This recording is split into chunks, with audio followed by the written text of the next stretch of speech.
सुरू केला आणि सुरू केला तेव्हा आम्ही दोघं इतके व्यस्त होतो की काहीतरी सुरू तर करायचं होतं म्हणून आम्ही ऑनलाईन सुरू केला. ऑनलाईन सुरू करण्याचं कारण असं होतं की ऑफलाईन तर नक्कीच करायचं होतं, लाईव्ह इव्हेंट नक्कीच करायचा होता, पण त्यावेळेला ते शक्य नव्हतं. ब्रेक होतोय का? हा, हो. ब्रेक होता. माझा आवाज ब्रेक होतोय? हो हो. एक सेकंड, एक सेकंड, एक सेकंड.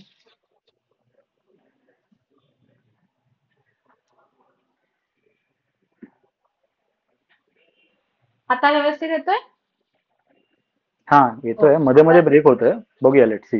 अजूनही आता ब्रेक ठीक होतोय आहे. का? नाही, आता नाही होते, आता ठीक व्यवस्थित. आहे, ठीक आहे, चालेल. तर ऑनलाईन जेव्हा मी ओपन माईक सुरू केला तेव्हा असं वाटलं ऑनलाईन कसा रिस्पॉन्स मिळेल, पण बोलपटला अगदी पहिल्या ओपन माईक पासनं चांगला प्रतिसाद मिळालाय. आणि ऑनलाईन ओपन माईकचं वैशिष्ट्य असं की बरेच लोक जे मुंबईच्या बाहेरून आहेत, जसं पुणे आहे किंवा नाशिक आहे, किंवा इव्हन परदेशातनंही लोक बरेच ओपन बोलपटला येतात. आणि आता हळूहळू मला असं वाटतं की बोलपटची एक कम्युनिटी फॉर्म होते. आज खूप नवीन चेहरे आहेत, त्यामुळे नवीन चेहरा बघितला की आम्हाला खूप आनंद होतो की बऱ्याच नवीन लोकांपर्यंत आम्ही पोहोचतोय, म्हणजे आम्ही काहीतरी खूप चांगलं करतोय. हाय, आसावरी आसावरी आहे, जगदीश आहेत, काळकर काका काकू पहिल्या ओपन माईक पासून आमच्या बरोबर आहे. ते परफॉर्म करतील, जे त्यांना ओळखत नाहीये त्यांची ओळख होईलच. अतिशय यंग आणि एव्हरग्रीन असं कपल आहे आणि खूप गोड आहेत, सर्वात यंगेस्ट कपल आपल्या बोलपटचं. त्यांचे आम्ही खूप आभारी आहोत. आणि बोलपट ऑनलाईन मध्ये आम्ही एक गोष्ट खूप छान केली, जी माझी फेवरेट गोष्ट आहे, ती म्हणजे दर ओपन माईकला एक नवीन होस्ट आणतो, जितकं शक्य असेल तितकं. तो होस्ट येतो, तो त्याचा एक फ्लेवर घेऊन येतो. नवीन नवीन टॉपिक्स ऐकायला मिळतात, ते मोस्टली होस्ट ठरवतात, आम्ही कधी कधी एकत्र ठरवतो. त्यामुळे प्रत्येक ओपन माईक अगदी वेगळा होतो. तर आजचा पहिला थोडीशी माझी आणि शर्वरीची ओळख करते. आम्ही दोघेही सायकोलॉजी बॅकग्राऊंड मधले आहोत. दोघेही प्रॅक्टिस करतो. शर्वरीचा स्वतःचा एक शो आहे. शर्वरी मेंटल हेल्थ वरती गाणी लिहिते, नुसतं प्रॅक्टिस नाही करत. आणि शोचं नाव आहे हाले दिल कहो. तर हाले दिल कहो आता ह्या पुढच्या शनिवारी आहे, म्हणजे 12 तारखेला बँड्रामध्ये. तर मुंबईत असाल, फ्री असाल तर नक्की या. त्याचे डिटेल्स आम्ही ग्रुपवरती पण शेअर करूच. आणि आता आपल्या होस्टकडे, तर आजचा होस्ट खूप खास आहे. परत बोल ना, 12 तारखेला काय आहे? 12 तारखेला 12 तारखेला शर्वरीचा शो आहे, त्याचे डिटेल्स आम्ही ग्रुपमध्ये टाकतो. अच्छा. तर असं बोलपटचा जसा परिवार वाढत गेला ना, जसं आमची एक मैत्रीण होती यशविनी, ते घेऊन आली निकिताला, निकिता घेऊन आली यतीनला. आणि यतीन जो आजचा होस्ट आहे तो खूप खास आहे. आणि मला अजून एका व्यक्तीचं नाव घ्यावं असं वाटतं, ते म्हणजे केतकी, मिसेस यतीन सामंत. ती प्रत्येक बोलपटच्या इव्हेंटला, म्हणजे बऱ्याच बोलपटच्या इव्हेंट्सना आली, आणि ती नेहमी जेव्हा यतीन परफॉर्म करत असतो किंवा बोलपट बरोबर असतो, ती नेहमी असते. तर केतकी, हाय, मला माहिती आहे तू आहेस मध्ये, and we would like to see you perform ती ऑन काय द आली बघा. स्टेज. हाय. तर यातील तिला पण परफॉर्म करायला घेऊन ये कधीतरी. केतकी, आम्ही सोडलं नाही तुला असंच. सो यातीनची थोडीशी ओळख करते. यातील मी बोलपट बरोबर कॉमेडी सादर केले, म्युझिक सादर केलंय, कविता तर तो करतच असतो. तो एकदा बोलायला लागला की तुम्हाला त्याचा टॅलेंटचा अंदाज येईलच. तो सीए आहे आणि त्यामुळे आपण त्याला एकदम बरोबर वेळेत पकडलंय. जुलैचा महिना आहे, सगळ्यांना टॅक्स रिटर्न फाईल करायचेच आहे. त्यामुळे जर अजूनही कोणी सापडलं नसेल FPCA डे.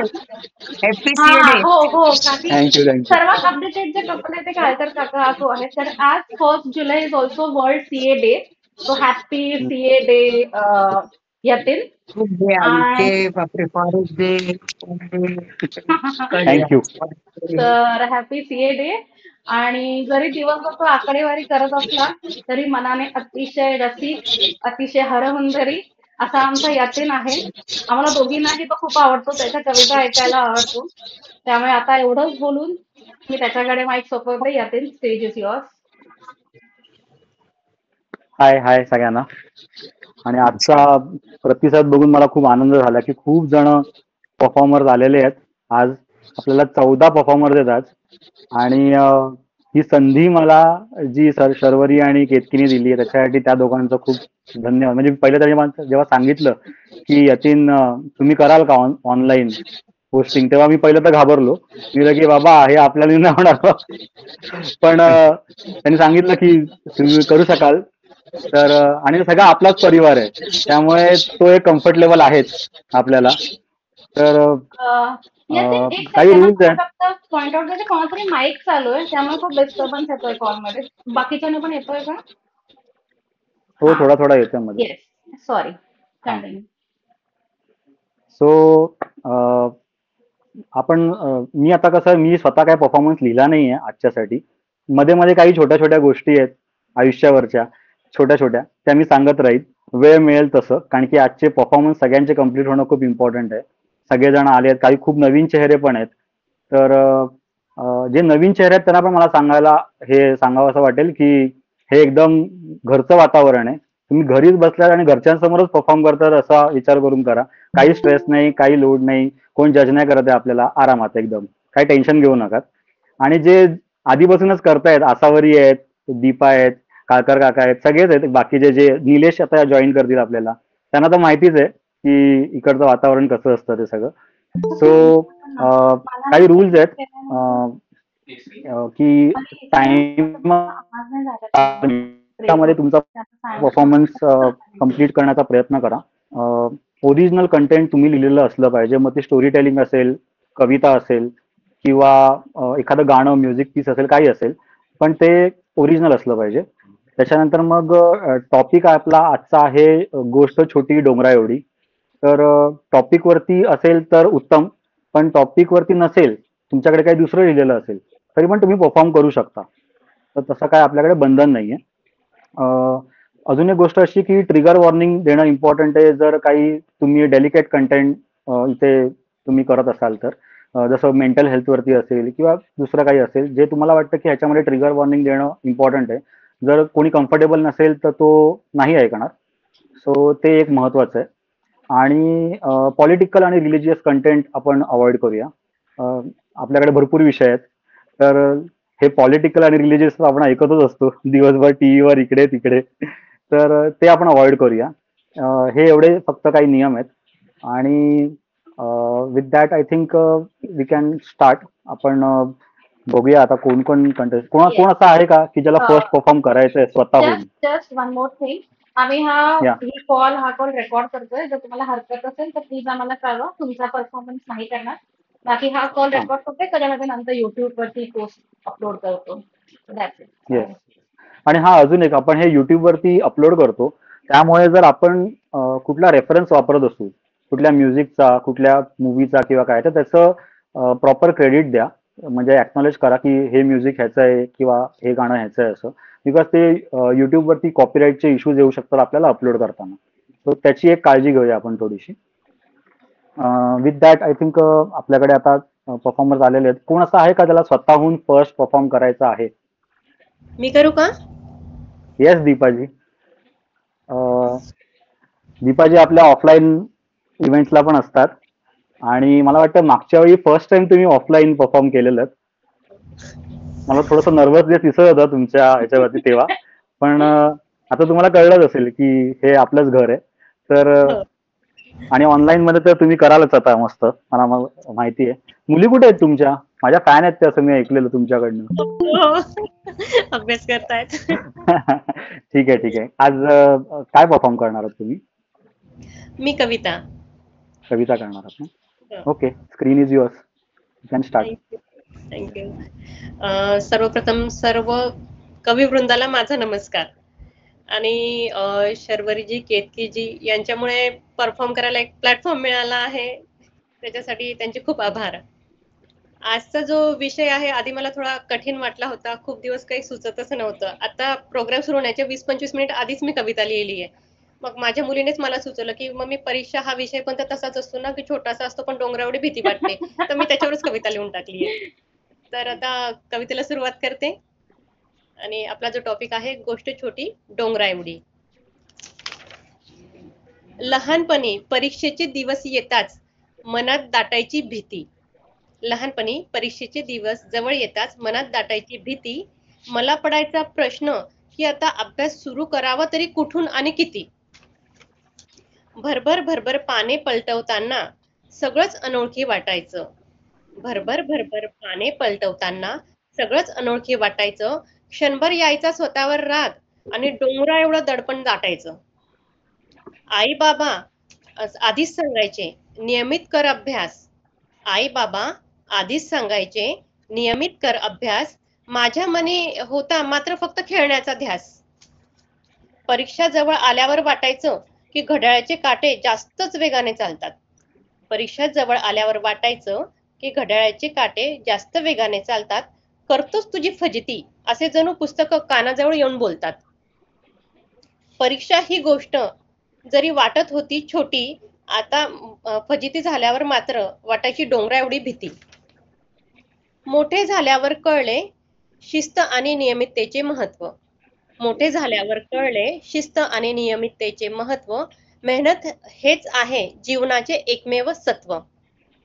मेहनत आणि चिकाटीचेच बीज रिझल्टच्या रूपाने जेव्हा फळलं. मेहनत आणि चिकाटीचं बीज रिझल्टच्या रूपाने जेव्हा फळलं, तेव्हा डोंगरा एवढी परीक्षेची भीती तर राईपेक्षा छोटी आहे हे कळलं. धन्यवाद. वा वा, छान एकदम. आता मी घेते. आणि तुम्ही हे आज आज लिहिलंय आणि एवढ्या शॉर्ट पिरियड मध्ये लिहिलंय, ह्याच्यासाठी तुमचं स्पेशल कौतुक. आणि एकदम तुम्ही सगळ्या महत्वाच्या टॉपिकला हात घातलात. परीक्षा परीक्षा म्हणजे आता आठवलं तरी पण असं वाटतं की ती एकच गोष्ट आहे की त्याच्यातनं सुटका झाली बाबा एकदाची, असं वाटतं. बाकी लहानपण खूप चांगलं वाटतं सगळ्यांना, की लहानपण देगा देवा म्हणतात, पण परीक्षा हा असा विषय आहे की तो असं वाटतं की बाबा ती एक गोष्ट गेली ते बरं झालं आयुष्यातनं, असं वाटतं. आता खूप छान झाली तुमची कविता. माझं घेऊन घ्या, चालेल. मी घेऊ आता की दुसरं कोणाला घ्यायचंय? नाही काकी, करा ना तुम्ही. थँक्स दीपा. हा ठीक आहे. हो, सुरू तुम्ही करा, मी बोलते. मी काही जास्त म्हणजे कोणाला नमस्कार करून सुरू करेन, कारण माझी गोष्ट थोडी मोठी आहे, तर जास्त काही बोलत नाही. आणि खरोखरच अशी रेफरन्स आहे की गोष्ट छोटी पण डोंगरा एवढी. छोटीशी गोष्ट नाहीये, थोडी मोठी आहे. मे महिन्या भर उन्हाळा आठवड्याचा बाजार करून मी येत होते. हातात 2 पिशव्या, कांद्यावर 2 पिशव्या, मोठी पर्स वजन घेऊन. उन्हामुळे कसं भरभर घरी केव्हा पोचीन असं झालं होतं. आणि डोक्यावर टोपी म्हणजे दुपट्टा बांधलेला होता. भरभर चालताना माझ्या डोक्यावर टपकन आवाज आला. इकडे तिकडे पाहिलं, वर हात लावला, काढलं गोड रसदार आंब्याची कोय. इकडे तिकडे पाहिलं, कुठे आंब्याचं झाड तर नाहीये. मग समोर पाहिलं, एक बाईसाहेब गॅलरीमध्ये लांब पाय करून खुर्चीवर बसून आंबे खाण्यात अगदी गुंग, सगळी दुनिया विसरल्या. आणि त्याचा नशीब, त्याचा प्रसाद आम्हाला मिळाला बोडख्यावर. असा राग आला, असा संताप आला की जाऊन तिला तिच्या म्हणजे जोरात ओरडून तिच्या 7 पिढ्यांचा उद्धार करून द्यावा अगदी, आणि जावं, ती कोय तिच्या तोंडावर फेकून द्यावी. पण पुढे 4 पावलं गेले, पण परत मागे आले की जाऊ द्या, परत नको. कशाला, आता जे घडलंय ते घडलंय, आता कशाला बोलायचं जास्त. आणि मी काय केलं, पर्समधनं प्लॅस्टिकची पिशवी, रुमाल काढला आणि ती कोय टाकली आणि परत भरभर, कारण ऊन भयंकर होतं, घरी यायला निघाले. घरी पोचले, थोड्यात माळी आलाच होता. त्याला सांगितलं, ताडीच्या वाडपासून 400 जरा मीटर दूर हे रोपं लावून दे. आणि त्याला सांगितलं, रोज पाणी टाक. 4 दिवस 5 दिवस मध्ये कामात, नोकरीच्या याच्यात अगदी विसरून गेले. मग 7-8 दिवसांनी जेव्हा थोडं मेथी, कोथिंबीर असं तोडायला निघाले, रे हा माझ्या आनंदाची सीमा नाही. त्या कोळी ती फुटून बाहेर, त्यात अगदी कोळी पानं आली होती. मला खूप खुशी झाली. हो, त्याच्यात माझ्या कामवाली बाईचा पण हात, रोज खरकट पाणी असं गोल फिरून बाल्टीने ती ओतत होती. आता रोज मी त्या झाडाला पाहिजे. 1 वर्ष झालं, थोडं वाढलं. 2 वर्ष झाले, थोडं वाढलं. 3ऱ्या वर्षी ते इतकं वाढलं की पक्षी यायला लागले, त्यांना घरटं मिळालं. मला आनंद झाला, माझ्याकडनं एक परोपकार झाला. मग धीरे धीरे आणखीन ते झाड वाढलं. तितकं 4थ्या वर्षी ते झाड एवढं वाढलं की आम्ही तिथे झुला बांधला. त्याच्या सावलीत आम्ही सगळे बसायला लागलो, गप्पा गोष्टी करायला लागलो, रात्री तिथे बसायचो. आणि महिनाभराने त्याला मोहर फुटला आणि थोड्या दिवसांनी छोट्या कैऱ्या त्याला आल्या. इतक्या छोट्या कैऱ्या, आणि पक्षी आले त्या कैऱ्या खायला. त्यांचा कलरव, त्यांचा आवाज, आणि परत मला वाटलं की पक्ष्यांना मी फक्त राहायला घरटच नाही, त्यांना जेवण सुद्धा दिलं. तेवढ्या छोट्या छोट्या कैऱ्या पडल्या, मी किती त्या बाळ कैऱ्यांचं किती करणार. मग मी कामवाली बायकांना आणि झाडू मारणारा जो यायचा, रस्त्यावर सब करणारा भिकारी, यांना सगळ्यांना वाटून, माळी यांना सगळ्यांना त्या वाटून टाकायची. मला वाटलं माझ्याकडनं केवढा मोठा परोपकार होतोय. 5व्या वर्षी ते झाड असं मोहरलं, ब ब ब ब ब मी पाहूनच थक्क झाले. इतक्या कैऱ्यांनी तो लदलं की अगदी मी खाली बसून कैऱ्या तोडत होतो. अख्ख्या 8 दिवसात आमचं डायनिंग टेबल आणि फ्रीज लोणचंच्या पासून, कैरीपासून होणाऱ्या सगळ्या पदार्थांनी भरलं. शेजारी पाजारी वाटलं. मग आले आंबे पिकायचे दिवस. एवढे आंबे तोडले आम्ही, इतके आंबे तोडले, अख्खं घर अगदी सुगंध. आजूबाजूचे लोक सुद्धा विचारायला लागले, काय खूप आंबे येतात ते. शेवटी सगळं जेव्हा खूप पिकले तेव्हा मी आजूबाजूच्या लोकांना, आमच्या शेजारी पाजारी आंबे, लोणचे, छुंदा, मोरंबा जे देता आलं असेल, कच्च्या कैऱ्या, पिकलेल्या कैऱ्या, त्यांना सगळ्यांना वाटल्या. आणि आम्ही पण जेवढं त्या पिकलेल्या आंब्याचे पदार्थ करता येत असतील तेवढे केले बरं का. आता शेजारी पाजारी जेव्हा द्यायला गेले तर ते सुद्धा म्हणाले, ताई तुम्ही काय काम केलं हो, इतकं सगळं वाटून राहिलाय, काय आंबा आहे, कुठून आणला हा. मी काय बोलू त्यांना. चला म्हटलं एवढी तारीफ मिळतीये, आणि हा पण एक परोपकारच झाला माझ्याकडनं. परोपकाराची लांबी लिस्टच झाली होती जशी. मग काय झालं, माझ्या आते बहिणीच्या मुलीला पण कळलं, तर तिने मला फोन केला की मी येते 2 दिवसांनी. ती पुण्याहून आली. ती सुद्धा खुश, आंबे खाऊन आणि सगळे पदार्थ खाऊन. आणि जाता जाता ती म्हणाली, मी तिला सुद्धा बांधून दिलंय सगळं. ती म्हणाली, ताई अमेरिकेत माझं घर खूप मोठं आहे, बंगला आहे मोठा, मी तिथे झाडं लावणार. माझ्या नशिबी हे गोड फळ खाण्याचं असेल ना तर तिथे हे झाड नक्की येणार. मला खायचं वाटलं की माझ्या एवढ्याशा छोट्या अशा कामाचं मला केवढं मोठं फळ येतंय. अमेरिकेत सुद्धा हे झाड जाणार वा. आता खूप खाल्ले आंबे. धीरे धीरे जून महिना आला, आंब्या झाडावरची आंबे कमी व्हायला लागली. रोज मी अशी पाहायचे, अगदी कमी होता होता होता कमीच झाली, म्हणजे थोडीशी एक दोन दिसायची. मग माझ्या मनात संध्याकाळच्या उभी होते, विचार आला, थोड्या दिवसांनी सगळे आंबे नाहीसे होतील, परत पुढच्या वर्षी येतील. आम्ही आता या घरात राहू नाही राहणार कोणी पाहिलं, पण पुढच्या बदली झाली, ट्रान्सफर झाली, प्रमोशन झालं, पण नवीन किती पिढ्या या घरात राहायला येतील, कित्येक लोकांना हा आंबा खायला मिळेल, आजूबाजूच्या लोकांना मिळेल. लोक या कोया फेकतील तर कुठे कुठे हे झाडं लागणार. म्हणजे मला असं वाटायला लागलं की रहे ना रहे हम, हे चालूच राहणार. कुदरत किती देतं. एक कोय काय मी लावली, माझ्याकडनं किती किती पुण्य काम झालं. आम्ही राहिलो नाही राहिलो तरी लोकांना हे झाड फळ देतच राहणार, देतच राहणार, देतच राहणार. मग मला असं वाटलं की बरं झालं त्या दिवशी मी जाऊन त्या बाईच्या 7 पिढ्यांचा उद्धार नाही केला, त्याच्या तोंडावरती कोय नाही फेकली. जर मी ते केलं असतं तर आज माझ्याकडनं एवढं मोठं पुण्यकाम, किती जणांचं मला पुण्य मिळालं, मला तृप्ती मिळाली, आम्हाला खायला मिळालं. एक आंब्याचं झाड आणि एक आंब्याचे कोयनी काय जादू केला. म्हणून आज आणखीन वनरक्षक दिवस पण आहे, आज वनवाद दिवस आहे. तर मी 4 ओळी हिंदीत सांगते की खरंच कधी कधी हे झाड किती न कळत येतात, पण आम्हाला किती किती देऊन जातात. म्हणजे त्यांचे उपकार आम्ही विसरूच नाही शकत. म्हणाला एक गोष्ट छोटीशी आहे, पण पाहिलं तर धडा घेतला तर आयुष्यभराची आठवण आहे. आपण असं कधी करू शकतो, वाईट न करता चांगलं करायला गेलं तर केवढं छान मिळालं. ये पेड़ हमें कितना कुछ देते, ये पेड़ हमें कितना कुछ देते, हवा पानी भोजन चिता की लकड़ी तक देते, हवा पानी भोजन चिता की लकड़ी तक देते, जाते जाते तुम भी उन्हें कुछ देते जाओ यारो, जाते जाते तुम भी इन्हें कुछ देते जाओ यारो, अपने ही याद में 2-2 पेड़ लगाते जाओ यारो, अपने ही याद में 2-2 पेड़ लगाते जाओ यारो. गोष्ट छोटी डोंगरा एवढी, एका कोळीची गोष्ट की त्या कोळीने काय कमाल केला, किती घरी ती पोचली, किती जणांना पोट भरलं तिने, किती जणांचं जेवण मिळालं. आम्हाला सुद्धा खूप खूप मिळालं, याचा मला खूप आनंद झाला. थँक्यू. वा वा वा, छान काकी, छान, खूपच छान होतं. मला इकडे बोलायला आवडेल की या एका गोष्टीमध्ये एवढ्या गोष्टी होत्या की तुमच्याबरोबर काहीतरी निगेटिव्ह झालं पण ते तुम्ही तुमच्या मनावरती कंट्रोल ठेवून ते पॉझिटिव्हली कसं घेतलं आणि त्या पॉझिटिव्हली घेऊन तुम्ही फक्त त्या दिवशी पुरतं फक्त पॉझिटिव्हली नाही घेतलं, त्यातनं तुम्ही जे पुढे त्याचं केलं, म्हणजे ती कोय तुम्ही लावली, तुम्ही ती फेकून पण देऊ शकला असतात, ते पण पॉझिटिव्हच झालं असतं की चला फेकून दिलं आणि तिला माफ केलं. पण तुम्ही ती कोय लावली, त्याचं झाड आलं आणि त्याच्या पुढे जे झालंय ते रेस्ट इज हिस्ट्री.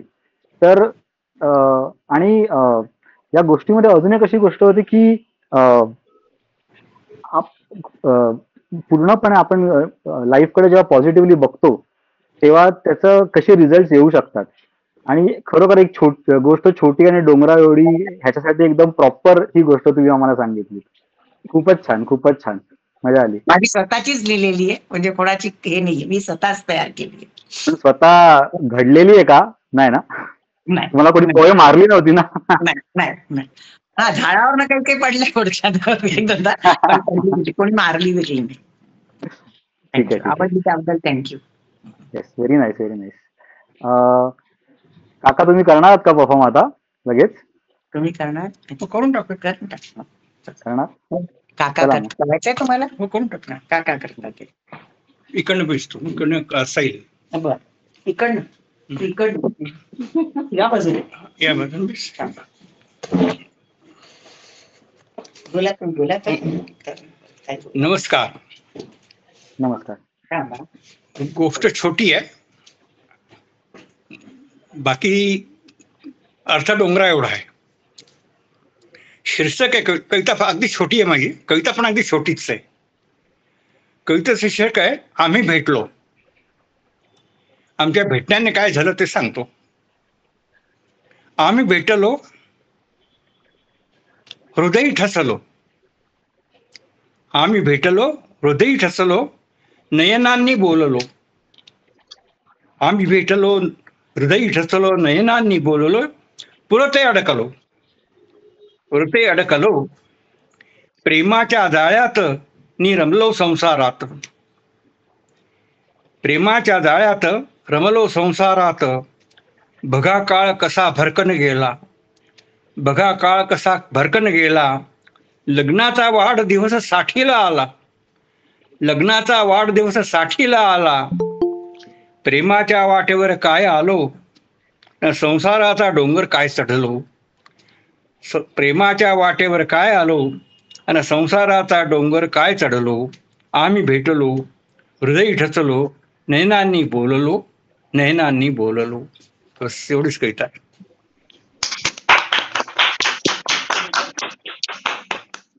फार छान, फार छान काका. आणि तुम्ही बोलत असताना आम्हाला बाजूला दिसत होतं की काकी एकदम मस्त मोबाईल घेऊन तुमचा व्हिडिओ काढतायत. हो, तर मग तिला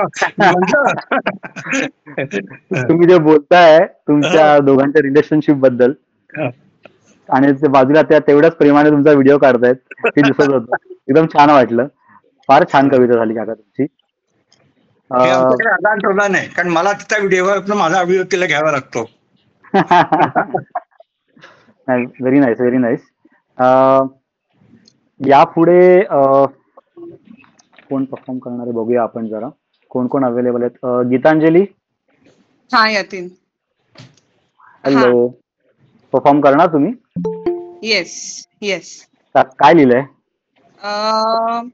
पहिलं तर मी सांगते, मी गीतांजली बागायतकर. मला वाटतं एक दोघं जण थोडीशी ओळख पटेल त्यांना, कारण मी तुमचा जो प्रोग्राम होता तो अटेंड केला होता यतीन आणि केतकी बरोबर. मी आली होती आणि निकिताची आत्या, मी निकिता पंडित. म्हणजे माझी अच्छा, माझी बहीण का? अरे, मी ओळखलंच नाही. माझी सख्खी बहीण आहे ही, माझी ताई आहे. तर आज ती फर्स्ट टाइम परफॉर्म करते. तर मी असंच त्यांना गीतांजलीवर बोलतो, आम्ही तिला घरी गीतू बोलतो. तर फर्स्ट टाइम परफॉर्म करते. तो काय परफॉर्म करणार आहे आज? जेव्हा तू मेन्शन केलंस की गोष्ट डोंगरा एवढी, त्यावेळी मी खूप विचार केला की आजीच्या गोष्टी, आईच्या गोष्टी, शिक्षकांनी सांगितलेल्या गोष्टी काय परफॉर्म करू. पण मग नंतर मला असं वाटलं की माझ्या आयुष्यातला मेन भाग असतो ना, तो प्रवास असतो आणि त्यातला ट्रेन प्रवास. आणि तिकडून आल्यानंतर घरी मी काय ना काहीतरी गोष्टी सांगते त्यातले अनुभव. तर मी तो ट्रेन प्रवास आहे ना तो कवितेमध्ये उतरवायला प्रयत्न केलाय. तर छान. ते मी वाचून दाखवते. आणि कविता मी आधी करायचे कॉलेजमध्ये, खूप वर्षांनी आता परत सुरू केलंय. तर प्लीज सांभाळून घ्या काय चुकलं असेल तर. बिंदास बिंदास. सुरू करते. सकाळचे 9 आणि हृदयाचा ठोका वाढवत धावणारी मी. सकाळचे 9 आणि हृदयाचा ठोका वाढवत धावणारी मी. गर्दीत वाट काढत नजर इंडिकेटरवर. चर्चगेट स्लो, ही तर आपलीच ट्रेन हो. प्लॅटफॉर्मवर पोहोचले आणि एसी फास्ट पाहून खचले. ट्रेनने वेग घेतला आणि तिथेच सोडले मला. वाऱ्याची झुळूक आली आणि आत्मा शांत झाला. पुढची ट्रेन येत आहे, मी आणि 2च सख्या तयार चढायला. पुढची ट्रेन येत आहे, मी आणि 2च सख्या तयार चढायला. अचानक आल्या साळक्या माळक्या श्वास न पुरे घ्यायला. एक्सेलची कंबर करत एम, मी ही विंडो स्टँडिंग गाठली. एक्सेलची कंबर एम करत मी ही विंडो स्टँडिंग गाठली. स्वाहा झाली हेअर क्लिप आणि बॅगची कडा देखील फाटली. सुरू झाली ट्रेन आणि मंद झुळूक आली. शहारलं घामेजलेलं अंग, गार मी मंतरलेली. कानात गाणी सुरू करून माझ्या जगात हरवले मी. कानात गाणी सुरू करून माझ्या जगात हरवले मी. एक नजर मलाच पाहते, कोण बरं ही, ओळख पटेना ती. केस दागिने कपडे सावरले तरी ती मलाच पाहे. केस दागिने कपडे सावरले तरी ती मलाच पाहे. गाणी विसरून मी पण म्हणतेय, लोक कसे असतात, काय हे काय हे. ट्रेननी हॉर्न दिला आणि तुटली तिची विचारांची कडी. ट्रेननी हॉर्न दिला आणि तुटली तिची विचारांची कडी. शून्यात पाहत होती ती, मी पण काय वेडी. गोरेगाव आले आणि चढली एक गोरेगाव करेण. गोरेगाव आले आणि चढली एक गोरेगाव करेण. सीट साठी धावणार, बघा बेट लावते काहीही हरीण. सीट साठी धावणार, बघा बेट लावते काहीही हरीण. एक नाही पुरत अशा जागेत 2 कसे बसे मावले. एक नाही पुरत अशा जागेत 2 कसे बसे मावले. हट्ट करून सीट मिळवली, देव हिला पावले. बसण्याचा खूप प्रयत्न केला, शेवटी हरून ती उठली. बसण्याचा खूप प्रयत्न केला, शेवटी हरून ती उठली. नजरानजर झाली आणि नेमकी माझी बत्तीशी फुटली. मनसोक्त हसायला फिरवली मी तिकडून मान. भरधाव ट्रेन विंडो मधून वारा आला छान. गर्दीत वाढली गर्दी. गर्दीत वाढली गर्दी. एकीवर दुसरी चढली आणि तिसरी झाली अर्धी. युद्धाचा शंख फुटला, झिंजा ओढायची काय हौस. युद्धाचा शंख फुटला, झिंजा ओढायची काय हौस. कुणाची आई कुणाची बहीण, सगळ्या संस्कृत शब्दांचा पाऊस. कधी निरखून पहा, स्वतःवर राग काढत असतात जणू. कधी निरखून पहा, स्वतःवरच राग काढत असतात जणू. किती ते कष्ट, किती दगदग. सॅल्यूट आहे वर्किंग वुमन, आणि काय म्हणू. कधी प्रेम कधी थरारक, नुसतीच मारामारीवाली स्टोरी नसते. कधी प्रेम कधी थरारक, नुसतीच मारामारीवाली स्टोरी नसते. सुंदर क्लिप विकणारी बाई, कडेवर गोंडस शेंबड बाळ असते. नवऱ्याशी बोलणारी ती प्रेयसी, तिच्या डोळ्यातून टपटप मोती. इवल्याशा बूट्सनी माझ्या ड्रेसवर लात मारणारी ती क्युटी. नवऱ्याशी बोलणारी ती प्रेयसी, तिच्या डोळ्यातून टपटप मोती. इवल्याशा बूट्सनी माझ्या ड्रेसवर लात मारणारी ती क्युटी. उत्तर जोडते दक्षिणेला, ट्रेन प्रवास एक छोटीशी गोष्ट. उत्तर जोडते दक्षिणेला, ट्रेन प्रवास एक छोटीशी गोष्ट. जसा पूर्वेच्या डोंगराकडे सूर्योदय आणि पश्चिमी सागराकडे अस्त. जसा पूर्वेच्या डोंगराकडे सूर्योदय आणि पश्चिमी सागराकडे अस्त. Thank you. Thank you. Very nice very nice. Thank you. Thank you. माझी ताई असल्यामुळे माहितीये की ती ट्रेननेच प्रवास करते. त्यामुळे मला पण फोन करून या सगळ्या गोष्टी सांगत असते. आज ट्रेन मध्ये काय झालं हा तिचा मोठा विषय असतो. आणि सगळ्यांसाठी जे ट्रेनने प्रवास करतात त्यांच्यासाठी हा एक विषय असतोच त्यांच्या आयुष्यातला, की ट्रेन मध्ये आज काय झालं ते. कधी कधी मला मुंबईचे असं लोकल वाटतं म्हणजे काय मुंबईचे लोकल म्हणजे सगळ्या दुनियात चर्चेचा विषय आहे तसं पाहिलं तर हो. सगळ्या दुनियात आम्हाला घडवतात नाही हा शर्वरी वगैरे आम्हाला प्रवास घडवतात. काय करतात काही तर करतात प्रवास, सगळेच करतात. फारच छान झाला परफॉर्मन्स जितू. Thank you thank you. आणि प्रवासामध्येच मला सुटतं जास्त त्यामुळे त्याने सुरुवात केली. Very nice, very nice. Thank you. मला कधी कधी वाटतं की ट्रेन, आता हिने तर सगळ्या गोष्टी सांगितल्या, जर ट्रेन रिकाम्या असत्या आपल्याकडे पण मुंबईत, तर तो प्रवास किती किती वेगळा झाला असता. आणि किती कधी कधी आपण बघतो फॉरेनच्या ट्रेन वगैरे, असं वाटतं की ते ट्रेनचा प्रवास म्हणजेच एक काहीतरी, की आपण कधी कोकण रेल्वेने जातो, कुठे कोकणात जातो, त्याचा काय वेगळाच एक्सपिरियन्स असतो. आणि आपल्या मुंबईमधल्या ट्रेनचा एक्सपिरियन्स काय वेगळाच असतो. पण त्यात पण एक वेगळी मजा आहे. तर ती खूप छान मांडलीस तू. Very nice. थँक्यू. अजून एक अनाउन्समेंट होती. आपलं एक उलटाच अनुभव सांगेन मी मग ट्रेनचा अगदी नंतर. हा हा आता अजून एक अनाउन्समेंट होती की आपला 5 जुलैला कम्युन बरोबर बोलपटचं टायअप बरोबर एक ऑफलाईन ओपन माईक आहे. तर 6:30 ऑनवर्ड्स कॅट कॅफे मध्ये आहे. I think it's in Juhu, Sharvari, if I am not wrong. Versova Versova. अल्बेनियाला. Versova. Okay. So cat cafe मध्ये तो आहे. त्याचे पण आता लिंक शेअर केलेली आहे ऑलरेडी केतकीने. तर कोणाला रजिस्टर करायचं असेल तर ते करू शकतात. 5 जुलै सॅटरडे मला वाटतं, राईट? येस. सॅटर्डेला आहे तो. 6:30 to 8:30.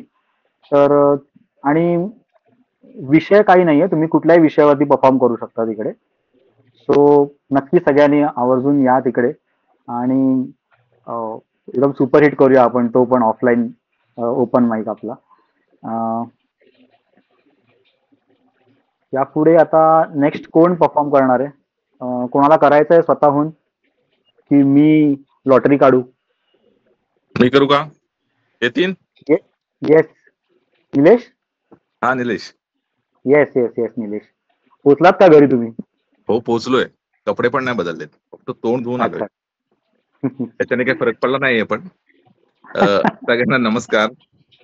हा हा शर्वरी करा तुम्ही. आणि यतीनची मला वाटतं ह्यांच्या बरोबर जेव्हा बोलपटची ओळख झाली तेव्हा पहिली ओळख यतीनची झालेली आहे. सो यतीन पण माझे बोलपट इतका जवळचा आहे. जरी आम्हाला एकमेकाचं पूर्ण नाव पण माहित नाही तरी आम्हाला ते मला तरी ते जवळचं वाटतंय. तर गोष्ट छोटी आणि डोंगरा एवढी फार इंटरेस्टिंग गोष्ट आहे. म्हणजे माझ्या बाबतीत झालेली होती. हा विषय जेव्हा आला तेव्हा मला कळलं, अरे ही गोष्ट आपण सांगू शकतो जी खरंच डोंगरा एवढी आहे. कसं असतं आपल्याकडे एक विषय असतो की वय, की हा 30 वर्षाचा, हा 40 वर्षाचा, 50 वर्षाचा असा, किंवा आता तुमचं वय झालंय असा प्रकार असतो. तर त्या संदर्भात एक गोष्ट आहे. आवाज येतोय माझा व्यवस्थित शर्वरी? हा, तर त्या संदर्भात एक गोष्ट आहे की मी एकदा गोव्याला ऑफिसच्या मीटिंगसाठी गेलो होतो. आणि मग ती 3 दिवस मीटिंग होती आणि 5 स्टार हॉटेलमध्ये राहणं होतं. आणि दुसऱ्या की तिसऱ्या दिवशी मला ते जेवणाचा आणि सगळ्या वातावरणाचा कंटाळा आला. मग संध्याकाळी असं काही काम पण नव्हतं. मग त्या दिवशी संध्याकाळी मी काय केलं, बॉसला सांगितलं की मी आता जरा बाहेर जातो आणि मी इथे जेवणार नाहीये. मी जवळ जाऊन कुठंतरी जेवून येतो. तर तसं काही काम नसल्यामुळे बॉसनी काही हरकत घेतली नाही. बॉस म्हणाला, "ठीक आहे, जा तू. तुला पाहिजे तेव्हा तू ये." मग मी एकटाच त्या हॉटेलमधून बाहेर पडून मी चालत, चालत, चालत रस्त्याने गेलो साऊथ गोव्याला. आणि कोलवा बीच आहे त्याच्या तिकडे मला एक रेस्टॉरंट मिळालं. ते आपलं साधं नॉर्मल जसे रेस्टॉरंट गोव्याचे असतात. एक आतमध्ये बार असतो, जेवायची थोडीफार सोय असते. त्या ठिकाणी जाऊन मी बसलो. बसल्यानंतर अ, मी एक बिअर घेऊन बसलो आणि त्याच्यानंतर आहे ना, एक अर्ध्या 1 तासानंतर एक फॅमिली आली, रशियन फॅमिली. आणि रशियन फॅमिली म्हणजे आपल्यासारखी, म्हणजे त्याच्यामध्ये त्याचा मुलगा होता, त्याची बायको, त्याची आई आणि त्याचे बाबा आणि बाबांचा भाऊ, अशी एकदम जॉइंट फॅमिली तिथं जेवायला आली. आणि म्युझिक चालू होतं, सगळे डान्स करत होते. मी बसलो होतो आणि हे लोक पण थोड्या वेळाने नाचायला लागले. आणि त्या सगळ्यात जे वयस्कर होते म्हणजे त्याचे बाबा, ते नाचत होते. एक minute, 1 minute.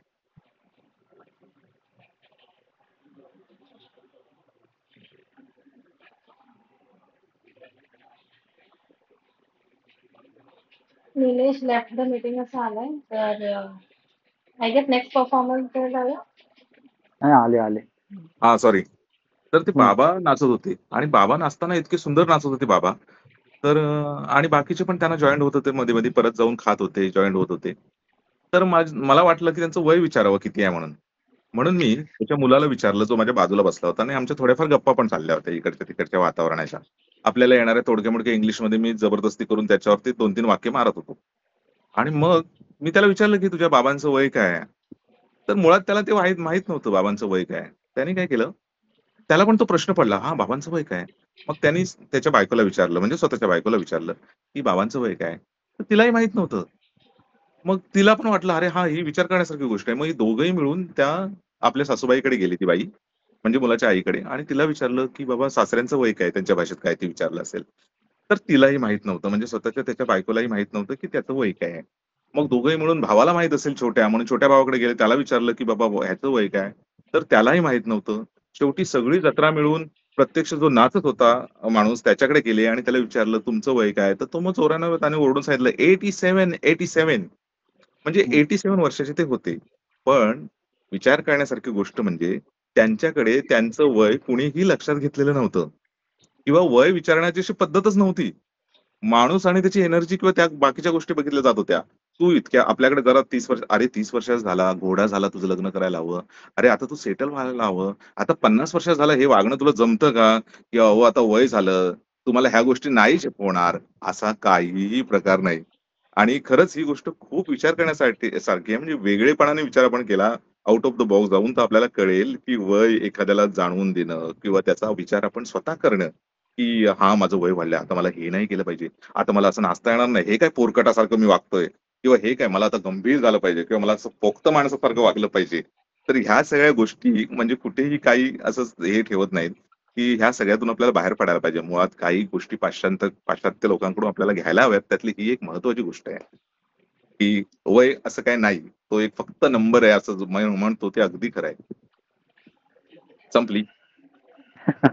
Very nice, very nice Nilesh. Thank you, thank you. तुमची गोष्ट खूप छान होती. छोटंसं एक्झाम्पल होतं, पण खरोखर डोंगरा एवढी मोठी गोष्ट आहे. ह्याचं कारण असं अगदी. की ह्याचं कारण असं आहे की आपण वेस्टर्न कल्चर आहे ना, फार छान गोष्ट, फार त्यातनं छान. मोजक्याच गोष्टी घेतल्या आहेत वेस्टर्न कल्चर मधनं आपण, ज्या हो. आपल्याला सोयीच्या वाटतात ते. आणि एक्झॅक्टली. त्यांच्या कल्चरमध्ये चांगल्या गोष्टी आहेत ना, त्या हां, गोष्टी आपल्याला वाटतात की ह्या मॉडर्न गोष्टी आहेत, या नाही केल्या पाहिजेत. बरोबर. म्हणजे ऍक्च्युली त्यांच्याकडे खूप अशा गोष्टी आहेत ज्या शिकण्यासारख्या आहेत, पण आपण नको ते गोष्टी सगळ्या घेतलेल्या आहेत त्यांच्याकडनं, हं. वेस्टर्न कल्चर आणि मॉडर्न करून.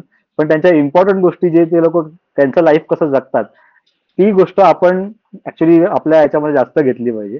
जसं खरं. ते आपल्याकडनं योगा घेतात, त्यांना हां. माहिती आहे की योगा म्हणजे आपल्या इंडियन कल्चरमध्ये ज्या चांगल्या गोष्टी आहेत त्याबरोबर त्यांनी शिकलेल्या आहेत, त्यांनी ते आत्मसात केलेल्या आहेत. पण हो. आपण ते अजून करू शकलो नाही, आपल्याला तो फरक अजून करता आलेला नाही. उन्मुक्त तर नव्हता येत आपल्याला. त्यांच्यासारखं उन्मुक्त नाही होता येत आपल्याला. हा हा ना, उन्मुक्त होतो पण एका वयापर्यंत. सगळेच तुमच्यासारखे नसतात ना काका, तुम्ही कशा अजून पण आहात. व्हेरी नाईस, आम्ही व्हेरी नाईस. आम्ही आपल्याला मी जरा तरुण समजतो अजून 15-16 वर्षाचे. बस. म्हातारा कधीच म्हणत नाही मी मला. काय म्हणता मला निलेश? पण वाटत नाही ते. येतील, मी जरा माझ्या मुलाला आणायला चाललोय. तर थँक्यू माझी गोष्ट ऐकून घेतल्याबद्दल सगळ्यांना खूप खूप धन्यवाद. सध्याचा थँक्यू, फोन थँक्यू येतोय. Nilesh. Thank you so much yes, Yatin आणि Sharvari Ketaki. Yes, thank you so much. भेटू आपण परत. येस. आपले आता हे 4-5 परफॉर्मन्सेस झालेले आहेत. आता मी एक छोटीशी गोष्ट सांगणार आहे. 2 मिनिटाची किंवा 3 मिनिटाची गोष्ट आहे, छोटीशी. माझा एक लहानपणी माझ्या बाजूलाच राहणारा मित्र, मला आज मैत्रीबद्दलच बोलायचं होतं. मी 3-4 माझ्या लाईफ मधले ऍक्च्युअल एक्सपिरियन्सेस मैत्रीवरचे हे लिहून ठेवलेले. त्यातली एक गोष्ट मी आज सांगते, नंतर टाइम परमिट्स मी अजून पण सांगेन. पण ही गोष्ट माझ्या खूप जवळची आहे मनाच्या. तर लहान असताना माझ्या बाजूलाच राहायचा, बाजूच्या घरात राहायचा आदित्य नाईक माझा मित्र. आणि लहानपणापासून आम्ही एकत्र, आम्ही एकदम बेस्ट फ्रेंड्स आणि असं सगळं होतं. आणि तो माझ्यापेक्षा 1 वर्ष मोठा होता. तर 10वी जेव्हा झाली त्याची, तेव्हा त्याच्या फॅमिलीने असं डिसिजन घेतलं की ते कांदिवलीवरनं पनवेलला शिफ्ट होणार. ओके. आणि मला याच्यातलं काय माहिती नव्हतं, तेव्हा मी 9वीला होतो, लहान होतो, मला काय एवढं माहिती नव्हतं. पण जेव्हा मला कळलं ही गोष्ट की आदित्य शिफ्ट होणार आहे, म्हणजे माझ्या लाईफ मधली अशी फर्स्ट गोष्ट होती की कोणतरी आपल्यापासून लांब जात आहे, जो आपल्याला रोज दिसतो, आपला खास मित्र आहे, आणि तो आता एवढा लांब जाणार आहे कांदिवली आणि पनवेल, म्हणजे तो आपल्याला भेटूच नाही शकणार टेक्निकली. अशी अशी परिस्थिती होती. पण खूप मी रागवलो, मी अख्ख्या त्या नाईक फॅमिली बरोबर बोलत नव्हतो ते जाई शिफ्ट होईपर्यंत वगैरे. पण नंतर ते लोक शिफ्ट झाले. आदित्यने पण मला खूप समजवलं की माझं कॉलेज तिकडचं आहे, मला त्यामध्ये तिकडे जावं लागणार वगैरे सगळं.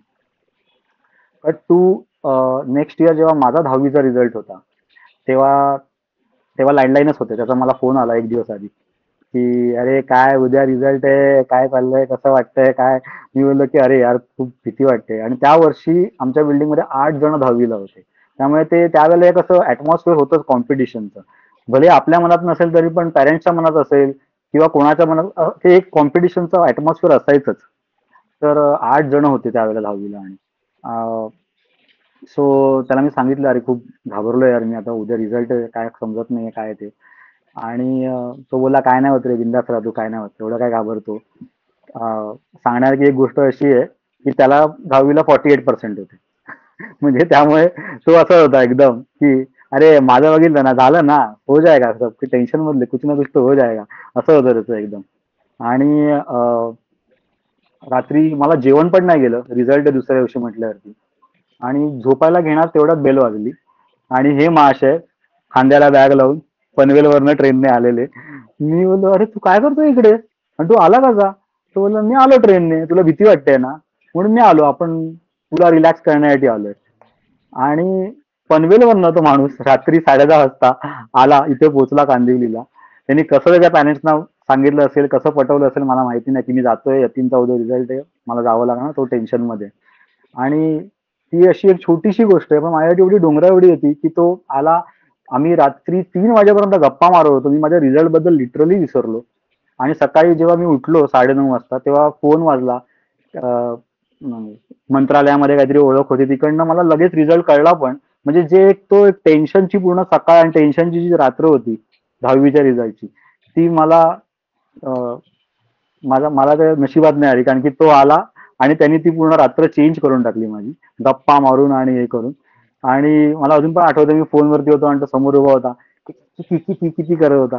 तर मी बोललो की माझे पर्सेंटेज सांगितले आणि तो एकदम आनंदी झाला. त्याच्या चेहऱ्यावरचा तो आनंद बघून मला असं कळलं की मैत्रीची जी व्याख्या आहे की आपण असंच काहीतरी इंटरनल कॉम्पिटिशन असतात काय असतात, पण ज्याला 48% आले त्याला माझे चांगले पर्सेंटेज ऐकून तो एवढा आनंदी होता. आणि आम्ही त्या दिवशी एवढं सेलिब्रेट केलं. इनफॅक्ट आमच्या बिल्डिंग मधल्या सगळ्यांनी आम्ही एवढं सेलिब्रेट केलं एकत्र. तर ही एक गोष्ट माझ्या लक्षात राहण्यासारखी आहे. आणि लहानपणीच आपल्याला शिकायला मिळतं ना छोट्या छोट्या एक्सपिरियन्स वरनं की मैत्री कशी असावी. तर त्याचं हे खूप मोठं एक्झाम्पल होतं माझ्यासाठी. तर याच गोष्टीवरनं आता पुढे जाऊया. Let's move to next participant. Neha. Thank you. Neha आहे का इकडे? हो आहे. हाय हाय नेहा. आवाज येतोय? येस. तुम्ही फर्स्ट टाइम परफॉर्म करताय का नेहा नाही बोलपट वरती? नाही, आलाय थर्ड का? टाइम. ओके, मी नसेन कदाचित तेव्हा. काय परफॉर्म करणार आहात आज? माझ्या कवितेचं नाव आहे माझं पहिलं प्रेम. ओके. ते वय वेगळंच असतं. त्या वयात आपल्या मनात एक कुणीतरी खास वसतं. काय मस्त होता तो, खिडकीतून चोरून पाहायची मी जो. ते वय निरागस छान असतं. आपलं हृदय त्याला आठवता मनोमन हसतं. डोळ्यात त्याच्या एक तेज होते. असे आमचे जिवलग व अजब नाते होते. तो त्या वयात मला खूप खास होता. इतका जिवलग तो की जणू तो माझा श्वास होता. प्रत्येक श्वासाबरोबर मी त्याला आठवायचे. त्याची प्रतिमा मी मनोमन साठवायचे. डोळे माझे दिपवून जायचे त्याला पाहता. आनंदोल्हास वाटायचा मला माझे मन भावनाने नाहता. किती सुंदर व गोड दिवस होते ते. इतके अमूल्य माझ्यासाठी जणू शिंपलीतले अनमोल मोतेच ते. त्याच्याशिवाय जीवनाला अर्थ तो काय होता. तो 100% खरा होता, जराही नव्हता तो खोटा. हृदयाच्या तिजोरीत मी त्याला सुखरूप आजही ठेवलंय. त्याचं चित्र माझ्या मनात आजही साठवलंय. त्याच्याशिवाय जगणे काय मला माहीतच नव्हते. त्याच्या प्रत्येक हृदयाचा ठोका आज मी जाणवते. मला आजही जाणून घ्यायचंय की तो आज कुणावर मरतो. मी आजही कुतूहलाने शोधते की तो आज काय करतो. जीवन किती सुंदर आहे ना, या एका प्रेम या शब्दामुळे. या शब्दानेच तर माझ्या जीवनाचे प्रेमळ कळीच खिले. ते दिवस जादूचे होते. आई वडिलांपासून लपून छपून त्याला भेटायचं आणि प्रेमाने व भावनेने आपलं एक सुंदर विश्व सजवायचं. जीवन एकच मिळतो, त्यात एकदा तरी प्रेमात पडा आणि या अनमोल सुवर्ण गोष्टीसाठी साऱ्या दुनियेशी मग एकटेच लढा. आपल्याला जीवनात लोक भेटतात, ती काही कारणास्तव ते सुवर्ण आठवणी देऊन जातात आणि पुन्हा ते परत कधीच भेटत नाही. कारण जीवनात काहीही झालं तरी आपल्याला आपलं पहिलं प्रेम कधीच विसरता येत नाही. थँक्यू.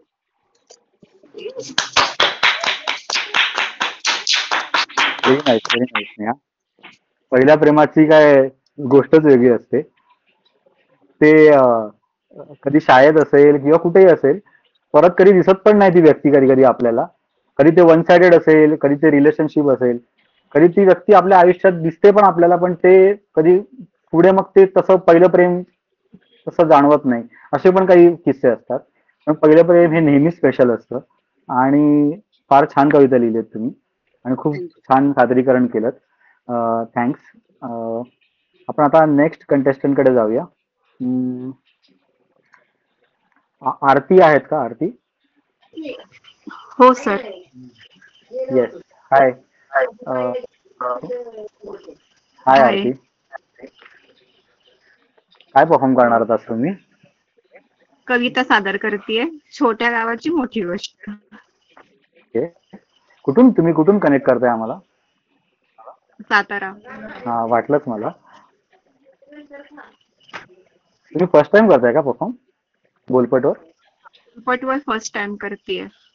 कुठून रेफरन्स मिळाला तुम्हाला? म्हणजे बोलपट बद्दल कुठून कळलं तुम्हाला? इंस्टा. इंस्टावर ना? ठीक आहे, चालेल. Screen is yours, you can start. Okay, thank you संधी दिल्याबद्दल सादरीकरणाची. किती किती आठवावं, किती मनी साठवावं, किती किती आठवावं, किती मनी साठवावं. आठवता साठवता मज बोलवते गाव. आठवता साठवता मज बोलवते गाव.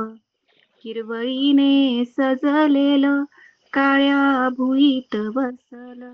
हिरवळीने सजलेलं काळ्या भुईत बसल. कृष्णा काठत ते गाव माझ्या मनात बसलं.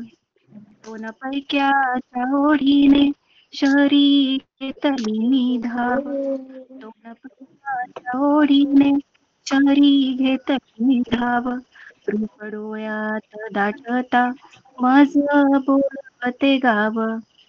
तृणबांधा डोलत आई वाऱ्या संग गाणी. तृणबांधा डोलत गाई वाऱ्या संग गाणी. झुळू वाहणार गार पाटातल पाणी. बाभळीला टांगलेलं चिमणीच ते घरट. बाभळीला टांगलेलं चिमणीच ते घरट. किलबिला टासवे रोज तांबड हे फूट. आजकाल गोंगाट हा रोज पडतो कानाव. आजकाल गोंगाट हा रोज पडतो कानाव. दिस आधीचे स्मरता मज दारू त्या घरांना शेणा मातीच शिंपण.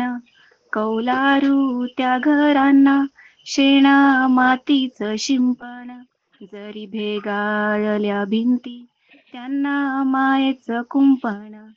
जरी ओलांडली वेस माती ओळख ठेवते. जरी ओलांडली वेस माती ओळख ठेवते. मला बघताच कसे वासरू हे हंबरते. गर्दीमध्ये एकांताचा रोज सलतोय घाव. गर्दीमध्ये एकांताचा रोज सलतोय घाव, डोळा पांघरून आठवण मज निजवते गाव. जीवा भावाचे मैतर, साधी भोळी ती माणस. जीवा भावाचे मैतर, साधी भोळी ती माणस. गावच्या मातीला जणू माणुसकीचा वास. निरोप देताना गावाला डोळा दाटतय पाणी. निरोप देताना गावाला डोळा दाटतय पाणी. जाण्याआधीच होते परत येण्याची बोलणी. अनोळखी शहरात कुणी गावच भेटाव. गावच्या माणसात मज सापडते गाव. किती किती आठवाव, किती मनी साठवाव. आठवता साठवता मज बोलवते गाव. धन्यवाद. फारच छान, फारच छान.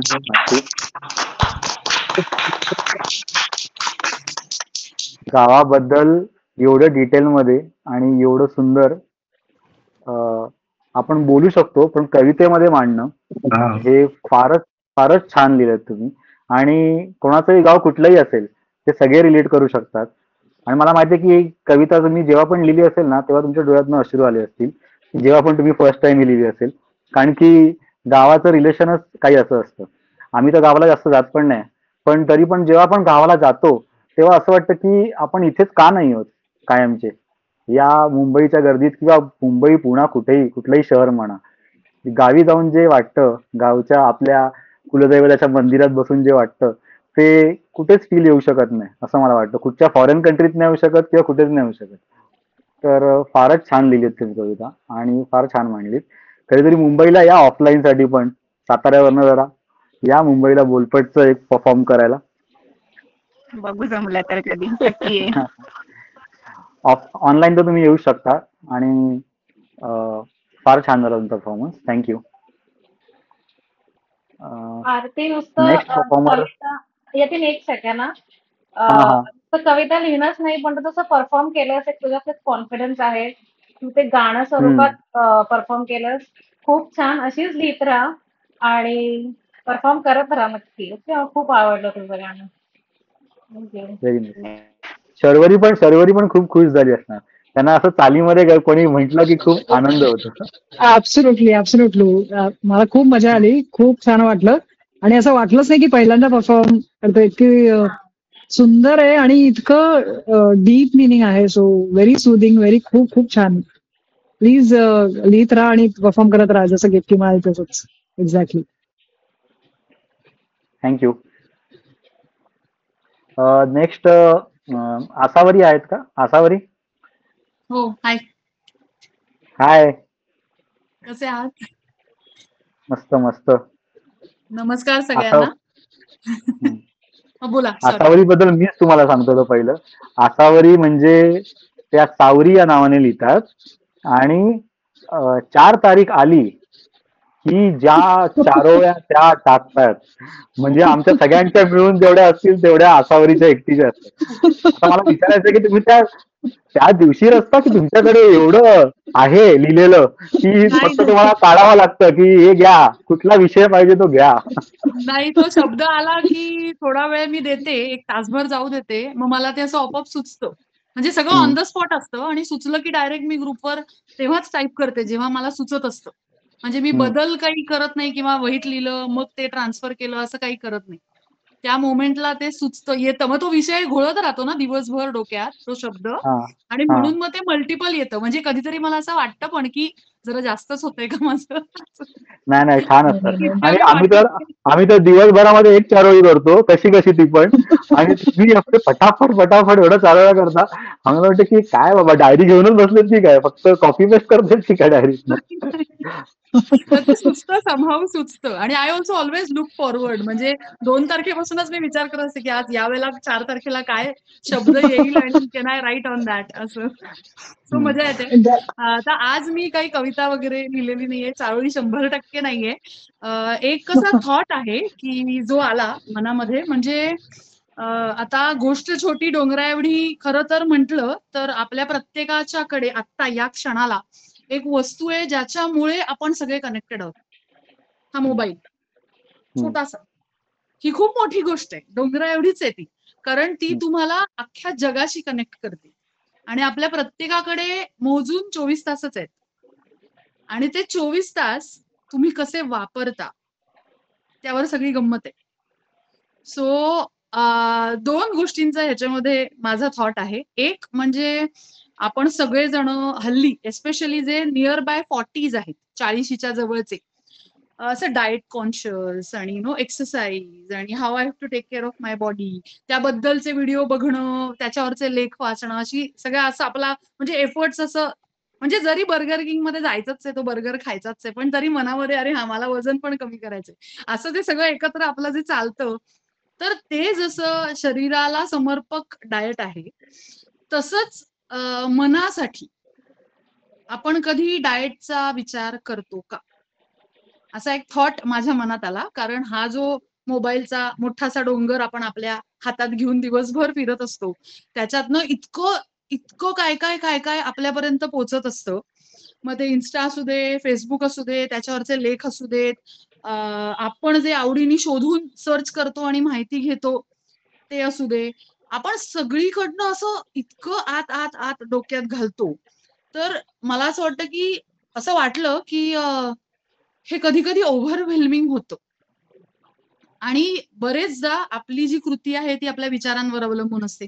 कुठला तरी विचार येतो आणि मग that you land up taking an action about it. म्हणजे त्याबद्दलची कृती आपण करतो. सॉरी, मी मध्येच इंग्लिशमध्ये बोलले. सवय सवय आहे त्यामुळे. तर ते करत असताना मला असं वाटलं की मग आपण कोणते विचार आत घालतोय डोक्यात. म्हणजे माझ्याकडे नेहमी चॉईस आहे ना, की मला कोणतं पुस्तक वाचायचंय, कोणता चित्रपट पाहायचाय, कोणतं गाणं ऐकायचंय, किंवा मला कुठल्या माणसाला भेटायचंय, कोणाचा फोन उचलायचा आहे, कोणाशी बोलायचंय, कोणाला किती वेळ द्यायचा आहे, या सगळ्याचा आपल्या सगळ्यांकडे चॉईस आहे. पण काही वेळेला आपण सवयीनी म्हणा, काही वेळेला नाही म्हणता येत नाही म्हणून म्हणा, किंवा कधीतरी आपल्यालाही वेळ जात नसतो म्हणून म्हणा, आपण अशा अनेक गोष्टी करतो ज्याच्यामध्ये असा भरपूर असा होलसेलमध्ये वेळ आपला वाया जातो. पण ते आपल्याला लक्षात येत नाही, कारण आपण ते ओघाओघाने करत जातो. म्हणजे माझ्या इथे लक्षात येत नाही. बरेचदा असं इन्स्टा असं 1-2 जरा डोकावूया म्हणून बघतो आपण आणि मग तासभर कसा गेला त्याचा काही पत्ताच लागत नाही, ती रील्स बघता बघता. सो मला असं कुठेतरी वाटलं की मोबाईल शिवाय तर आपलं काही होऊ शकत नाही. म्हणजे आता तो एखाद्या शरीराच्या अवयवासारखं झालंय ते. It is very very essential. पण तरी पण मग आपण जर का थोडीशी त्याला अशी वेसण घालू शकलो, की माझा वेळ, माझ्या आयुष्याचा वेळ हा किती मी मला देणार आहे आणि मी किती इतरांना देणार आहे, आणि त्याकरता चांगले विचार माझ्या डोक्यात घालायचे असतील तर मी काय एफर्ट्स घेणार आहे, त्याकरता मी कशा रीतीने काय म्हणू आपण नॅव्हिगेट करणार आहे, ते आपण जर का ठरवू शकलो तर सगळ्यांना खूप फायदा होईल. आणि मनोरंजन महत्वाचं आहे, पण किती वेळ, दिवसातले किती तास, असं काही आपण ठरवलंय का? तर नसेल तर मला वाटतं मे बी ठरवलं तर, म्हणजे आय एम ऑल्सो स्ट्रगलिंग. इतकं सोपं नाहीये ते, कारण इतकी सवय झालीये इतके वर्षांची त्या मोबाईलची, की चैन पडत नाही तो नाही बघितला तर. पण मी प्रयत्न करते. सो मला असं वाटलं की हा एक खूप महत्वाचा फॅक्टर आहे आपल्या आयुष्यातला. तर त्याला जेवढं आपण छान वापरू तेवढं मजा येईल. That's it. एवढंच आजसाठी. खूप चांगला थॉट, खूप चांगला थॉट. थँक्यू. हा थॉट इकडे सगळ्यांना येत असणार, दिवस रात्र प्रत्येक जण हे बोलत असणार की आज मी एवढा मोबाईल नाही बघणार, म्हणजे नाही बघणार. काही लोक ते डिजिटल डिटॉक्स वगैरे पण करतात की 1 आठवडा मी आता हो. इंस्टाग्राम बंद करणार, फेसबुक बंद करणार. पण तो 1 आठवडाच. त्याच्यानंतर आज पण इंस्टाग्राम वरती असं एक माहितीये ना फीचर आहे, आपण बघू शकतो की आपण इंस्टाग्राम किती वेळ बघितलंय. हो, किती वेळ घालवला. हो. जर ते बघितलं सगळ्यांनी तर त्यांना कळेल की काय होतंय ते ऍक्च्युली.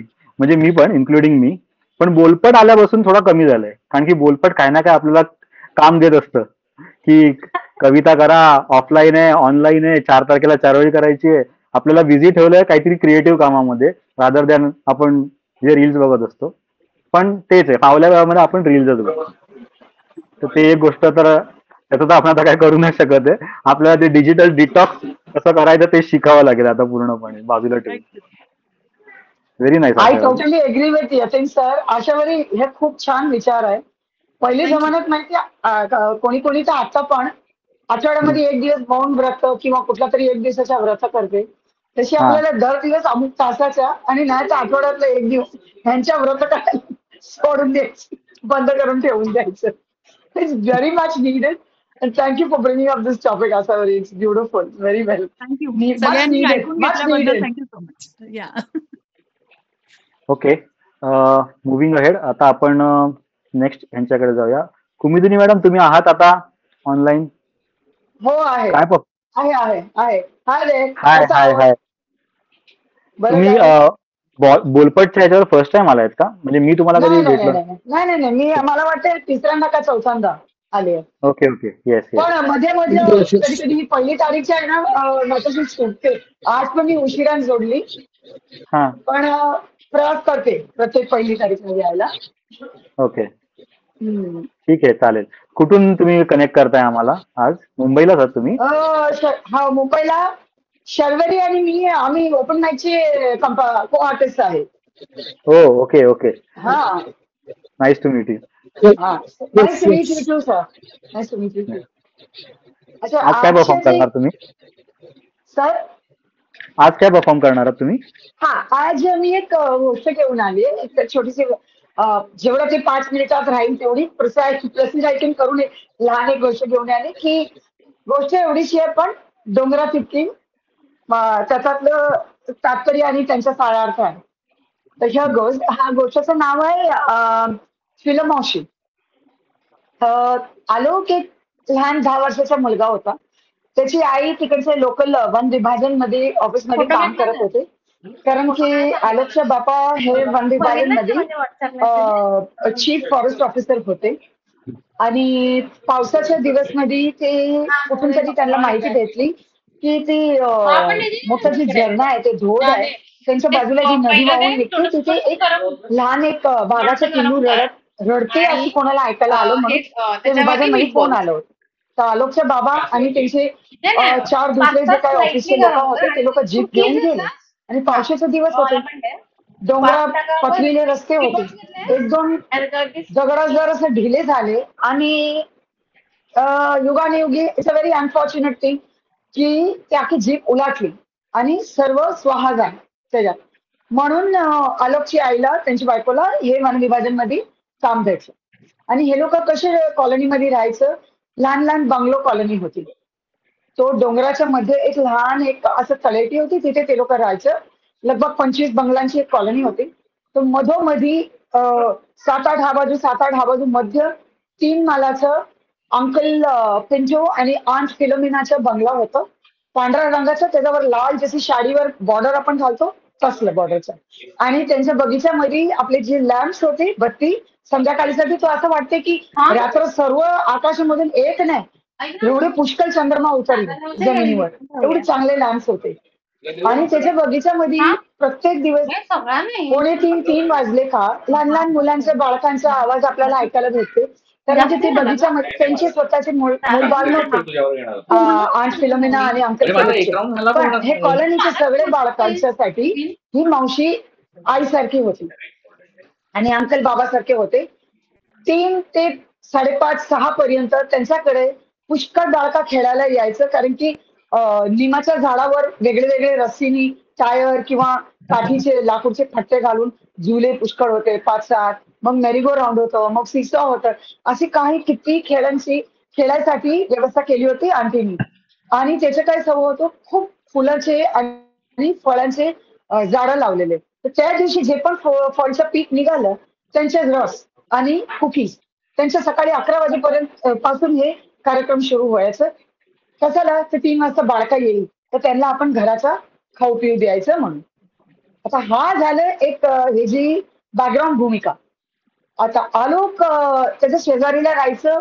आलोकच्या आई आणि हे आंटीचा असा संबंध होता, तो वाटकी व्यवहार म्हणून सांगते बघा, एक टर्म आहे गुजरातीमध्ये. शेजारीच्या असं एवढं आपलं मन मिळलेलं असते की आपण काही बनवलं तर त्याला देते, तिने काय बनवले तर आपल्याला पाठवते. तसं होतं हे लोकांचं. तर ते शुक्रवार विकेंड होतं, उद्या शनी रवी सुट्टी. तर ती वरती पहिलं मला वाटतं होमवर्क करता करता खिडकीमधून बघितलं की बालका सगळे गेले. आता मी आज लवकर आलं कारण की मला होमवर्क लई आहे. पण आई आहे ना बाजारवरून आली आणि पिशव्या भरून भरून भाजीपालाच आणले, पण एवढे गाजर आणले. ते असं कोपऱ्यामधून होमवर्क करत करत बघितलं, लवकर लवकर आटपलं, सगळं पुस्तकावर घरी केले आणि सोमवारसाठी आजच त्यांनी युनिफॉर्म बॅग बीग सगळं पॅक करून ठेवून दिले. कारण की त्यांना शनी रवी सुट्टी खूप साजरा करायची होती, खूप मजा करायची आणि त्याला माहिती आहे गाजर आलं म्हणजे गाजरचा हलवा होईल. तर मी जातो खाली, आईला मदत करते म्हणून वरतीतून 3-3 सीड्या सोडून धावत आला, खालती आलो. आणि आईसोबत पुष्कळ सगळं धुतलं बितलं, त्याची साल काढून दिलं, किसणी करून दिलं. हा, ते 10 वर्षाचं बाळ होता. पण आईशीने त्याला असं मोठं केलं होतं की समजा पीठ असलं तर डोसा बनवून घेईल, जेवण असलं तर गरम करून घेईल. आई येईल तिथपर्यंत आपोआप जेवण बिवण करून भांडी बिंडी साफ करेल. तेवढं त्याला सक्षम केलं होतं आईने. तर हिने सगळं मदत केलं. काही हलवाला भेटला नाही त्याला कारण की मोठं होतं भांडी आणि तो लहान होता. तर आई म्हणले नको बाळा, आता तू अंगावर उडले तर तू जळशील. राहू दे म्हणलं बाकीचा मी आटपते. आणि दुसऱ्या दिवशी ती वाट पाहत होता. दुपारच्या कधी 2-2:15 झालं का ते हलवाचा डब्बा घेतलं आणि कढईमध्ये टाकले, दूध टाकलं, गरम केलं आणि 3 वाजताच्या अगोदर 2:45 धावत पळत गेला. फिलो आंटी या या या या या बघा ना मी काय आणलं तुमच्यासाठी, लवकर या बाहेर. अरे म्हणलं काय बाळा थांब एक मिनिट, माझ्या हातात एवढी कुकीची ट्रेज आहे, सगळं पडणार बाळा, थांब थांब थांब म्हणून. आले म्हणे नाही नाही तिला म्हणते तुम्ही पहिली या. दे मला दे, मी ठेवतो इथे. कारण की ती बगीच्यामध्ये ते लहान लहान श्वेत लाल श्वेत ब्लू असे चेक्स वाले टेबल क्लॉथ लावून त्याच्यावरती सगळे कुकीजची ट्रे आणि ज्यूसचे जग्स ठेवायचे पिलो आंटी. म्हणले पहिले टाका ना बघा ना, मी आईला एवढं लगभग 90% मदत केले, गाजरचा हलवा बनवले, तुम्ही चाकून मला सांगा ना कसे घ्या ना घ्या ना. तर म्हणले दे बाबा तू माझं ऐकणार नाही, दे मी पहिले खाते. तर तिथेच आणि तिचं ती बरोबर निमाच्या झाडाखाली त्याच्या असे झुलते तशी कुर्सी होती. कारण की ती डोंगराने असं उंच जागा होती ना, तर डोंगरा पथरीला जागा होती. तर तिथे कधी पण 4:45 किंवा 5:30 पर्यंत सूर्यास्त व्हायचं. आणि डिपेंड्स की कसली ऋतू कधी कधी अजूनही म्हणजे शीतकालमध्ये अजून थोडं लवकर सूर्यास्त व्हायचं. तर त्यांची गर्दी अशी सवय होती. 4:15-4:30 वाजले का किलो आणती बालकाला खेळत बघणार, त्यांची काळजी घेणार आणि आपण बसत बसत झुला घेत घेत कॉफी पिणार तिकडे. आणि हे म्हणलं बस आता मी घ्या. तर म्हणलं बरं दे, 2 चमच घेतलं आणि म्हणजे बाकीचं मी आणेल. ओके म्हणलं. आणि तिचं सोबत तो कोपऱ्याला जे कपूर साहेब राहत होतं त्याचा नातू पण आलेला सुट्टीमध्ये. तो थोडा 14-15 वर्षाचा मुलगा होता, थोडा मोठा होता हे सगळं बाळकापेक्षा. तर तिने पण मदत केलं. तर आलोक आणि हे मनप्रीत पोरं होता, तो सगळं आणून ठेवलं. म्हणले आंटी तुम्ही इथे बसा, तुम्ही खा. ओके खाल्लं आंटीनी 3-4 चमच. मग म्हणले बाळ राहू दे, नंतर मी खाईल. हो खूप चांगलं आहे, मला खूप आवडलं, मस्त आहे. झालं मग बाळका आपला आपला खेळमध्ये लागलं.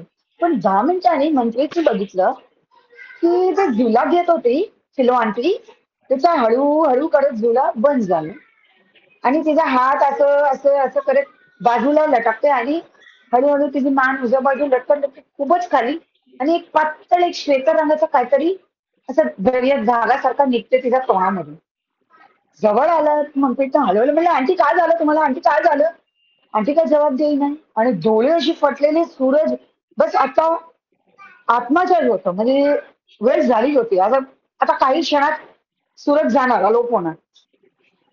आणि मग मंत्रीचा कळलं की काहीतरी बरोबर नाही. 2-4 बालकाला पाठवलं, ती लोक गेले धावत, आपल्या आई वडील कोण घरी आहे त्याला बोलवायला.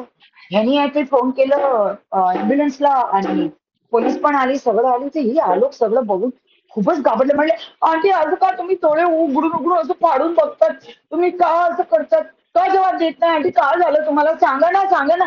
मी हलवा एवढं चांगलं बनवलं, तुम्हाला आवडलं, तुम्ही काय असं करतात, मला लई भीती लागते. एवढंच वेळात तिची आई पण पोचली. हा धावत जाऊन लहान बाळ जाऊन मिठी मारला आईला.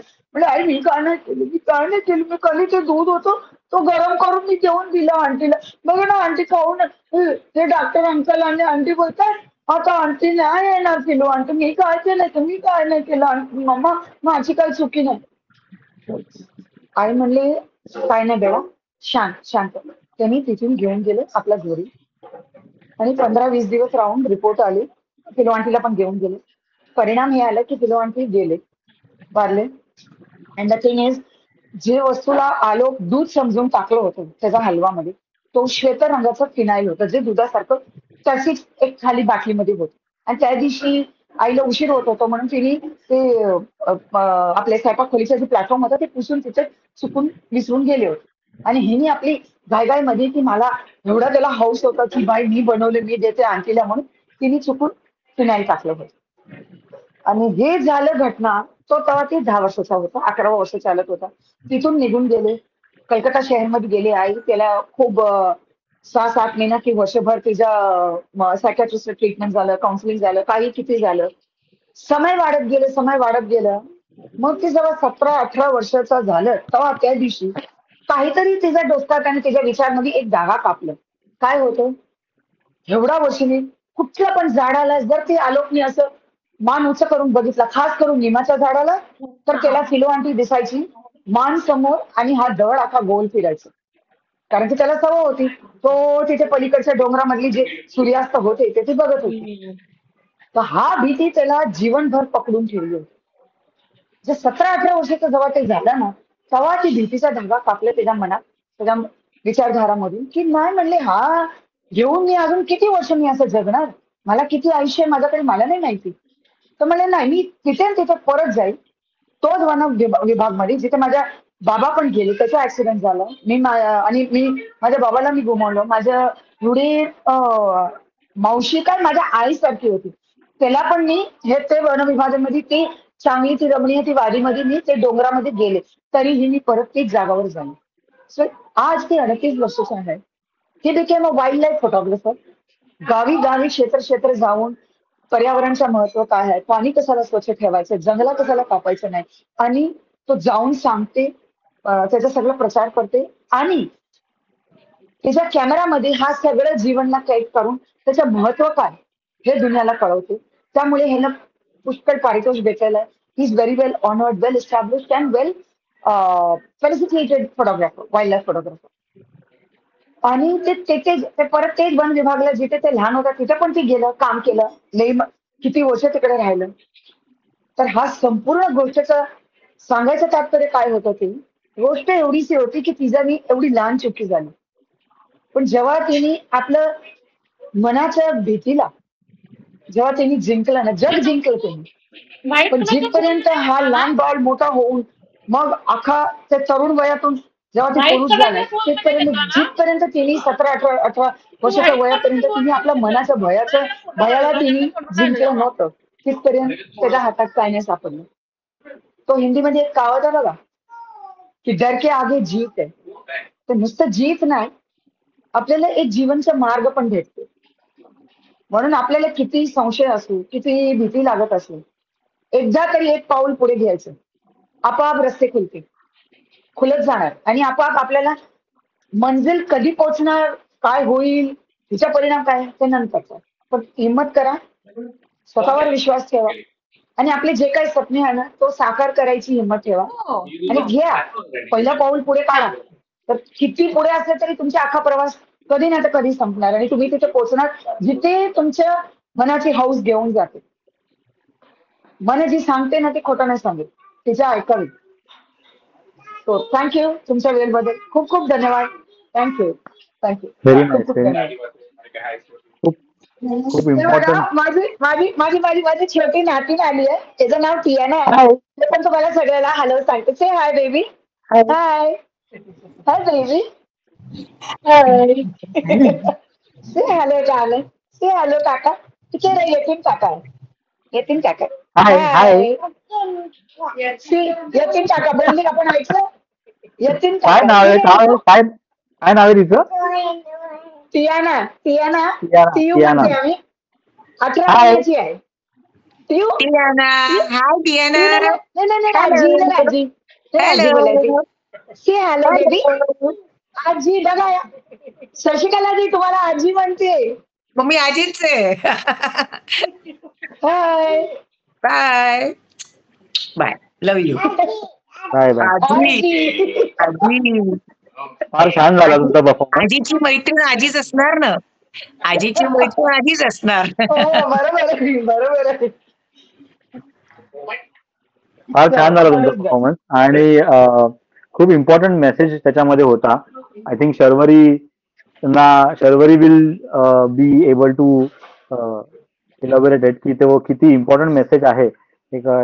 एखादी मेंटल हेल्थ किंवा एखादा चाइल्डहुड ट्रॉमा असू शकतो हा कोणासाठी, आणि त्याच्यावरती कसं जिंकलं त्यांनी, आणि त्यांनी कसं पुढचं आपलं आयुष्य खराब होऊन नाही दिलं, आणि ते त्यांनी स्वतःच केलंय. म्हणजे देर इज वन डे जेव्हा त्याला ते कळलं असणार की आय हॅव टू थिंक, दुसऱ्या बाजूने पण मला विचार करायला पाहिजे. आता मी हाच विचार करत आयुष्य नाही जगू शकत. आणि आपल्या सगळ्यांच्याच आयुष्यामध्ये असे कुठले ना कुठले मुवमेंट्स असतात जे ठीक आहे आपल्याला कधी कधी रिमाइंड करतात काहीतरी गोष्टी, पण ते आपल्याला विसरून पुढे जायला पाहिजे. So thanks for bringing up this topic, आणि फार छान झाला तुमचा परफॉर्मन्स. हा संधी दिला, हा वेळ दिला त्याबद्दल खूप खूप धन्यवाद. थँक्यू. नेक्स्ट आपल्या परफॉर्मन्सच्या लिस्टमध्ये आहेत अमृत आहेत का इकडे? हो आहे. Okay. Amrit can you hold for a few minutes, because एक परफॉर्मन्स मला आधी घ्यायचा आहे, बिकॉज त्यांना जायचंय जरा मला वाटतंय. प्रतीक आहेत का इकडे? प्रतीक आहेत का? प्रतीक साठे? हो आहे. हाय प्रतीक.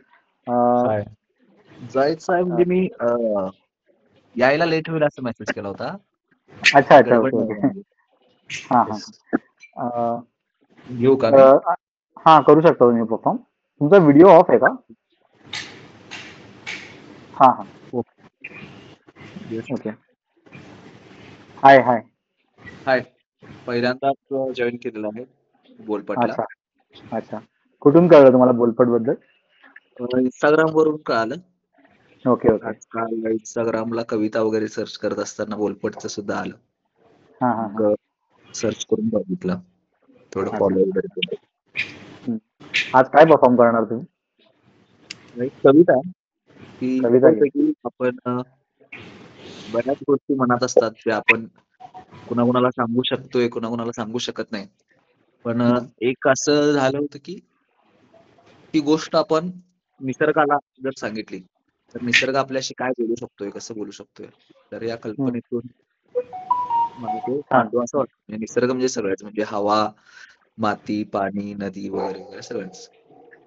आणि कवितेचं शीर्षक आहे की स्वतःला संपवून घेताना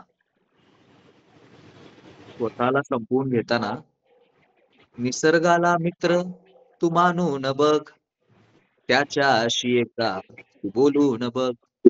निसर्गाला मित्र तू मानून बघ, त्याच्याशी एकदा तू बोलून बघ. सांग दुःख त्याला तो म्हणणार हाय, सांग दुःख त्याला तो म्हणणार हाय. संग तुझ्या मी बी आता लढणार हाय, संग तुझ्या मी बी आता लढणार हाय. दुःख करून करून म्हणशील तू, दुःख करून करून म्हणशील तू, आता येगळच मागणं मागशील तू. निसर्गा मला एक पारंबी दे, निसर्गा मला पारंबी दे, या दुनियेतनं मोकळं होऊ दे, फक्त पपईच्या या दुनियेतनं होऊ दे. तुझ्या फांदीवर लावीन कास मी, तुझ्या फांदीवर लावीन कास मी, तुझ्या फांदीवर घेईन फास मी, तुझ्या फांदीवर घेईन फास मी. पण तो म्हणेल तुला, तो निसर्ग, वृक्ष, दरी, समुद्र, मित्र, सखा, तो म्हणेल तुला, कास लावलीस जरी फास घेऊ नको, एक झोका तू घे, फक्त रडू नको. या फांदीचा तू आता खांदा कर, दुःख सांगशील मला हा वायदा कर. जा घरी लेकर तुझी उपाशी आहेत, जा घरी लेकर तुझी उपाशी आहेत. गेल्या गेल्या ती तुझ्या उराशी आहेत, गेल्या गेल्या ती तुझ्या उराशी आहेत. लेकरांचा आता ऊर सोडू नको, लेकरांचा आता ऊर सोडू नको. होईल समद नीट, धीर टाकू नको. होईल समद नीट, धीर टाकू नको. विचारतील तुला, ती तुझी लेकरं विचारतील तुला, दादा सांगा मला, काय बनून आता मी दाऊ तुला, काय बनून आता मी दाऊ तुला. तू म्हण लेकरांना, तू सांग बाळांना, तू घे लाल दिवा किंवा काळा कोट. तू घे लाल दिवा किंवा काळा कोट. पर सोडू नको तू मातीचं बोट. पर सोडू नको तू मातीचं बोट. तू सांग त्या बाळांना, तू सांग त्या बाळांना, निसर्गाशी मैत्री कर. निसर्गाशी मैत्री कर. अन माणूस असल्याची खात्री कर. अन माणूस असल्याची खात्री कर. स्वतःला संपवून घेताना निसर्गाला मित्र तू मानून बघ. त्याच्याशी एकदा तू बोलून बघ. निसर्गाला मित्र तू मानून बघ. त्याच्याशी नातं जोडून बघ. त्याच्याशी नातं जोडून बघ. धन्यवाद.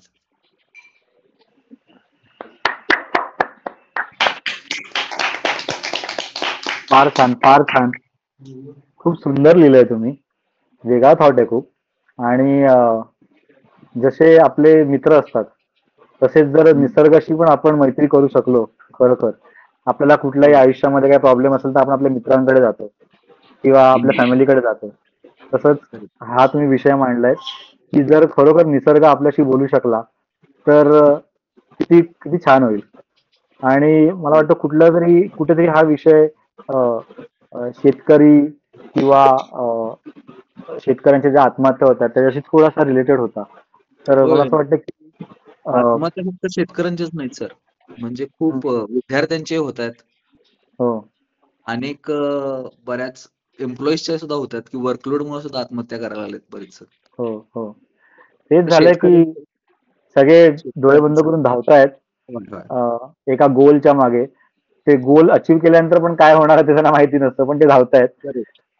आणि या अशा गोष्टी आहेत ज्या म्हणजे थोडी काल्पनिक आहे, पण जर खरोखर असं असतं तर खूप छान झालं असतं असं वाटतं. खूप छान झालं तुमचा. निसर्गाशी जर बोलायचा प्रयत्न केला तर निसर्ग बोलतो आपल्याशी, असं मला वाटतं. आणि कुठे राहता तुम्ही?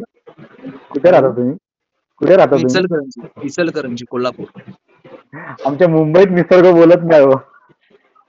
तिकडे नक्कीच बोलत. निसर्गच राहिला नाही असं वाटतं आम्हाला कधी कधी. निसर्ग बघायला आम्हाला रविवारी उठून नॅशनल पार्कला जावं लागतं, जिकडे ऑलरेडी 2000 लोक उभी असतात निसर्ग बघायला. असं आहे सध्या. श्वास घ्यायला प्राणवायू नाही आणि बघायला आकाश नाही, पण निसर्ग म्हणून आपण त्याला आई म्हणतो. शी इज मदर नेचर. ते एकच आहे. तिथून आपण आलो तेच मातीमध्ये आपण परत जाणार आहे. बाकी कोण नाही. आपला आजूबाजू पण कोण नाही. जगताना आणि जाताना पण कोण नाही येत. Correct correct madam. थँक्स प्रतीक. खूप छान फॅन्टास्टिक प्रतीक. खूप अप्रतिम. खूप चांगलं. Very nice very nice. आणि तर मला संधी दिल्याबद्दल बोलपटचे धन्यवाद. येत राहा तुम्ही बोलपटवरती. ऑफलाईन पण जमलं तर कधीतरी या मुंबईला वेळ काढून. वेळ काढून येतो. फार छान. थँक्यू. नेक्स्ट आपण अमृत आहेत ना? हो आहे. येस अमृत. ओके. तुमचं व्हिडिओ ऑन करा. ऑन आहे माझा व्हिडिओ. दिसतोय ना? मी मेघा बिरबळे या नावाने मी बोलतोय आज. ऍक्च्युली माझा हँडसेट माझ्या वाईफ कडे, तिने आज ऑडियन्स म्हणून पाहतीये आणि मी तिचा ऍक्च्युली तिने चार्जिंगला लावून एकीकडे मी एका बेडरूम मध्ये असं आहे. ओके. त्यामुळे आज काय परफॉर्म करणार आहात तुम्ही? ऍक्च्युली आज मी थोडीशी कथाकथन करणार आहे. कारण गोष्ट छोटी डोंगरा एवढी, यामध्ये कविताला असं काही सुचलेलं नाहीये. त्यामुळे थोडीशी कथाकथनच या बाबतीत सुचलं आणि ते कल्पना करून लिहितोय. सो आज पहिल्यांदाच प्रयत्न करेल या गोष्टीचा. ओके. तर सुधीर हा लेखक आणि सुधीरला काही सुचत नव्हतं. तो एक स्क्रिप्ट लिहिण्याचा प्रयत्न करत होता. बराच काळ ओलांडला साधारणतः तुम्हाला माहिती आहे, लेखक लोकांना लिहायचं म्हटलं की कुठेतरी शांत जागा लागते, कुठेतरी एकांत लागतो आणि मग काहीतरी तिथं पेरलं जातं आणि मग सुंदर सुंदर फुलं आणि माळा गुंफून बाहेर निघतात, ग्रंथ निघले कधी काय. तसं सुधीरला काही सुचत नव्हतं बरेच दिवस, म्हणून त्यानं काय केलं, ऑनलाईन एक वाडा बुक केला.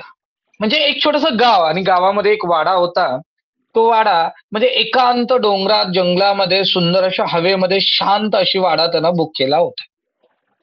त्याची आज रात्रीची ट्रेन होती 10ची कोकणात जायची आणि त्याप्रमाणे त्यानं सुधीरने ट्रेनमध्ये बसला, त्याच्या बोगीमध्ये बसून त्याचा प्रवास सुरू झाला.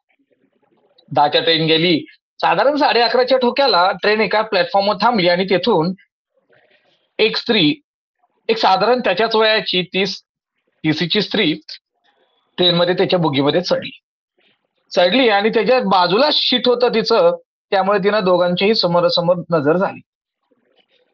ती स्त्री साधारण चुडीदार घातलेली, कानामध्ये लांब झुमके, एक लेखकासारखी असलेलीच एक आडवी बॅग खांद्याला लटकून आली होती. तिनं जास्त काही नव्हतं, एक पाण्याची बॉटल वर आलेली दिसत होती हातामध्ये, एक लेखकासारखी बॅग वर सुंदर असा, म्हणजे असं काही मेकअप वगैरे तसा अवाढव्य केला नव्हता, केस एका साईडला मोकळे सोडलेले, हा पण डोळ्यामध्ये मात्र सुंदर असं काजळ लावलेलं, एक छान अशी टिकली लावून कानामध्ये घातलेले झुमके वाऱ्याच्या दिशेने हलत तिने आलेली होती.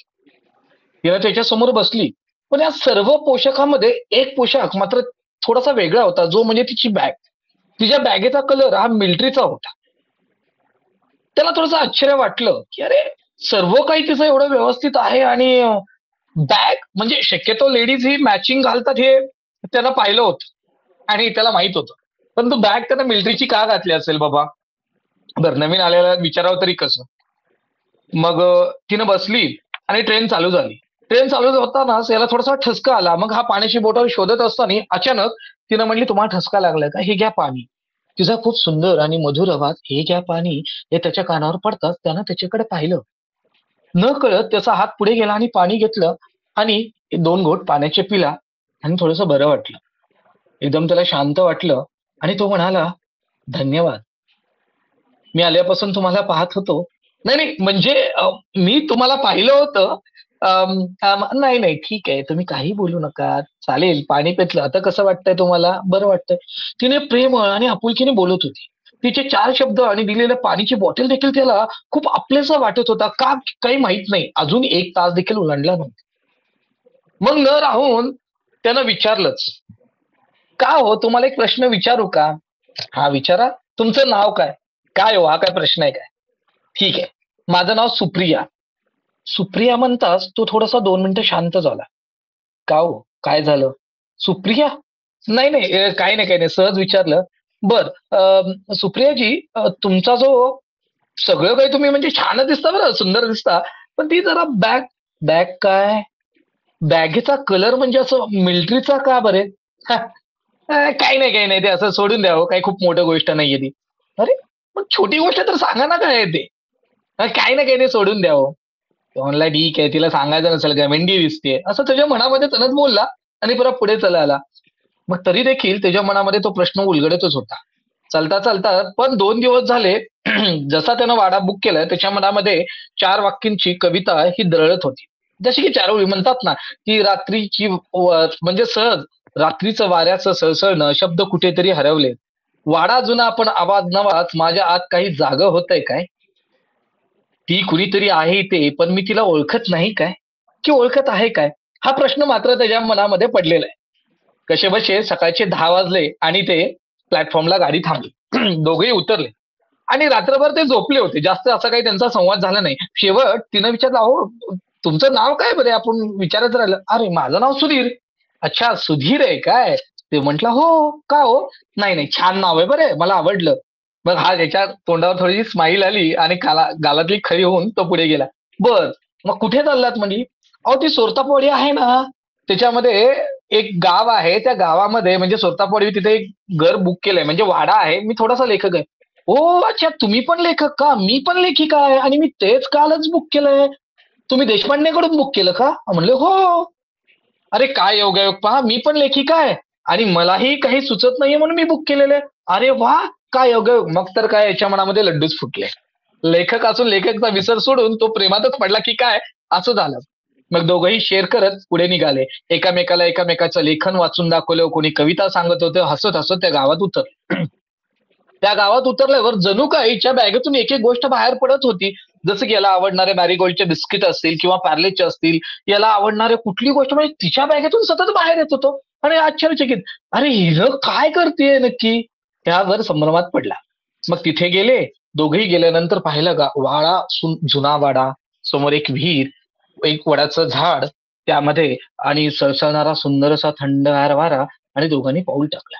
तिथे केअरटेकर नव्हता, साहजिकच होतो. नोट्स लिहिली होती, केअरटेकर अवेलेबल नाही, तुमचं तुम्हाला बघावे लागेल. येथे किराणा उपलब्ध आहे, आम्ही आणून सोडलेला आहे, बाकी इथून पुढे तुमचं कर्तव्य, हे देशपांडेंनी आपल्या शब्दामध्ये, शुद्ध शब्दामध्ये सांगून गेलेले होते. मग ते आतमध्ये गेले आणि मग तिनं साजूकच म्हटली की तुम्ही बसा, मी तुमच्यासाठी चहा टाकते. हा मात्र अचंबित, अरे ही काय, म्हणजे माझ्यासाठी तिने एवढं का करते. तो म्हणला, अहो नाही, राहू द्या, मला सवय आहे, मी करून घेईल, काही हरकत नाही, बघा तुमची खोली कुठली, मी कुठली, आपण हे करू. अरे अरे नाही नाही, तुम्ही आराम करा, मी घेते. ठीक आहे म्हटला, चहा घेतला आणि ते दोघे गप्पा मारत आपापल्या खोलीमध्ये निघून गेले. दुपारची वेळ झाली. पुन्हा एकदा त्याच्यासमोर जेवणाचं ताट आलं. तो ताट घेऊन बसला परत जेवायला. हा मात्र विचार करतच होता. तो नकारही देऊ शकत नव्हता ना आपलंसही करू शकत नव्हता. त्याला काही गणित आणि कोडं उलगडतच नव्हतं. मग संध्याकाळची वेळ झाली. संध्याकाळची वेळ झाली. खिडकी उघड झाक करत होती. त्या खिडकीतून रोज येणारा त्याला संध्याकाळचा तो सुगंध पुन्हा एकदा त्याच्या नाकाजवळून गेला. सुंदर असं चाफ्याच्या फुलांचा गजरा. चाफा, मोगरा दोन्ही कॉम्बिनेशन असलेला गजरा कुठून तरी वास येतोय आणि कोणीतरी स्त्री येते याची चाहूल पुन्हा त्याला लागली. परंतु त्या दिवशी चाहूल न लागता साक्षात त्याला वर्षानुवर्ष पडणारे स्वप्न, एका गुलाबी साडीमध्ये एक स्त्री सुंदर असा शृंगार करून त्याच्या समोर येते हे पाहत तिनं आलेली दिसली. हा अचंबित झाला, अरे हे तर स्वप्न मला वर्षानुवर्ष पडतंय, हे काय घडतंय. त्यानं आपसुकच सुप्रियाला विचारलं, अहो मी तुम्हाला एक प्रश्न विचारू का. हा विचार ना. नाही मी म्हणजे आता मी लिहायला बसणार होतो, पण तुम्ही हा पोशाख. अरे नाही, मी हा पोशाख रेग्युलर घालते, खूप वर्ष झालं घालते. बरोबर, नाही नाही, ठीक आहे ठीक आहे, तुम्ही लिहा. मग तिनं लिहायला म्हणून बेडरूम मध्ये निघून गेली आणि हा आज संध्याकाळी टेरेसवर जाणार होता लिहिण्यासाठी. तो गेला, पण टेरेसवर जाता जाता डाव्या हाताला त्याला आडगळीची एक खोली दिसली. त्या आडगळीच्या खोलीमध्ये त्यानं सहज डोकावून पाहिलं तर दरवाजा उघडा होता. वाऱ्याच्या झोकाने झाड म्हणून तो उघडला. ती काळी कुट्ट पेटी समोर दिसली आणि पेटीमध्ये हळू ते कुरकुर कुरकुर आवाज येताना त्यानं हळूच पेटी उघडली. क्युरियासिटी पाहून, बापरे उघडावी की नाही उघडावी की नाही या संभ्रमात होता. तो थोडा इथिक्स पाळणारा, कुणाच्या वस्तू कशाला हात लावाव्यात, जाऊ दे म्हणून क्युरियासिटीने त्यानं पेटी उघडली. पेटी उघडली, एक डायरी होती. त्या डायरी उघडली, एक पुस्तक होतं, पुस्तक काढलं. तो चालत होता. चालता चालता एक त्याच्या हातामध्ये रोजनिशी सापडली. रोजनिशीची सुरुवातच काहीतरी वेगळी होती. लिहिलं होतं, मी पुन्हा भेटेल, कृपया तूच वाच. याला काही कळलं नाही. मग तो पुढे जात होता. तो ओलांडला आणि पाहिला त्या शेवटच्या पानावर लिहिलं होतं की मी पुन्हा येईल, आणि एक फोटो होता. तो फोटो होता त्या सुप्रियेचा आणि त्या बॅग असलेला. तिथेच ती आर्मीची बॅग तशीच होती. तो गडबडून खाली आला. खाली येऊन पाहतो तर काय, वरून तो पळत पळत येत असताना अजून एक डायरी ती पडली आणि त्यातून एक पत्र खाली पडलं आणि सुप्रियाची खोली ती उघडणं तर सुप्रिया आतमध्ये नाहीये. परंतु ते पत्र जे उडून पडलं होतं त्या डायरीतून, ते सुप्रियाच्या खोलीतून बाहेर पडलं होतं. ज्यावेळेस दरवाजा उघडला ते पत्र त्यानं वाचलं. सुधीर, आलास ना. तुझ्या मनात पडलं होतं ना छोटीशी गोष्ट, एवढी काय आहे रे, माझी बॅग आर्मीची तुझी प्रतीक्षा करत थांबली होती. आठवतं मला ते कारगिल युद्ध, ज्यावेळेस मला फोन आला आणि पत्र आलं, सुधीर शहीद झाला आहे.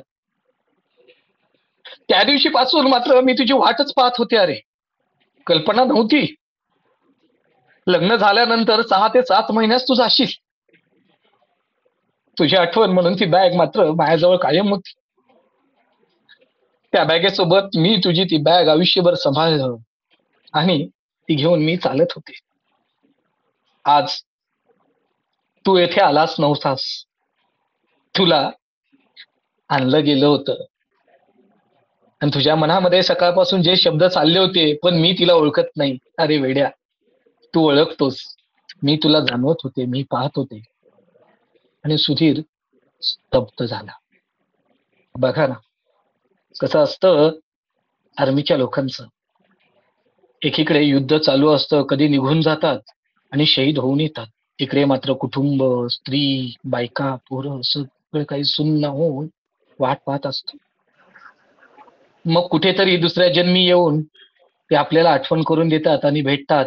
मग असंच म्हणावं का हो की कथाकथित पुनर्जन्म असतो? हो असतो की. सायन्स किती पुढे गेलंय जाऊ द्या की, परंतु कुठेतरी आठवणीत कोणाच्या तरी दुनियेत कोणीतरी आपल्याला आपलंसं भेटतच असतं आणि पुनर्जन्म मात्र तिथे असतोच की. पुनर्जन्माची कथा अध्यात्मात कुठेतरी अशीच लिहिली आहे की. मग काय, जरी बॅग ही छोटीशी गोष्ट जरी असली बॅगेची, तरी ती डोंगरा एवढी होती हे नाकारायला आपण नको. म्हणूनच म्हणतो की गोष्ट छोटी ही डोंगरा एवढी. थँक्यू.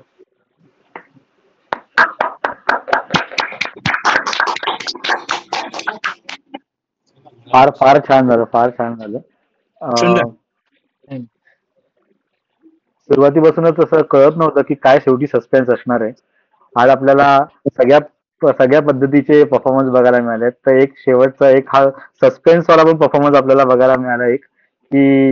एक स्टोरी होती, सुरुवातीपासून असं वाटतं कुठे जाते स्टोरी, आणि शेवटी तो एक सस्पेन्स फॅक्टर होता. त्याच्यामध्ये पण एक मेसेज होता.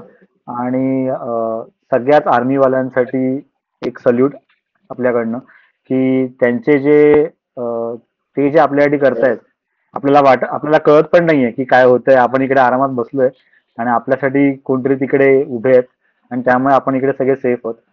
तर त्यांचे जेवढे आपण आभार मानू तेवढे कमीच आहेत. आणि फार छान परफॉर्म केलं तुम्ही.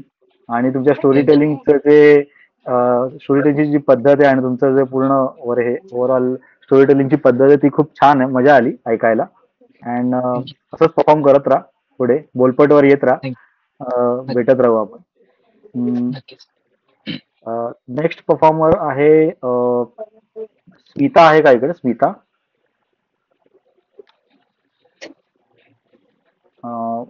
आणि ओमकार आहेत का? ओमकार, हाय.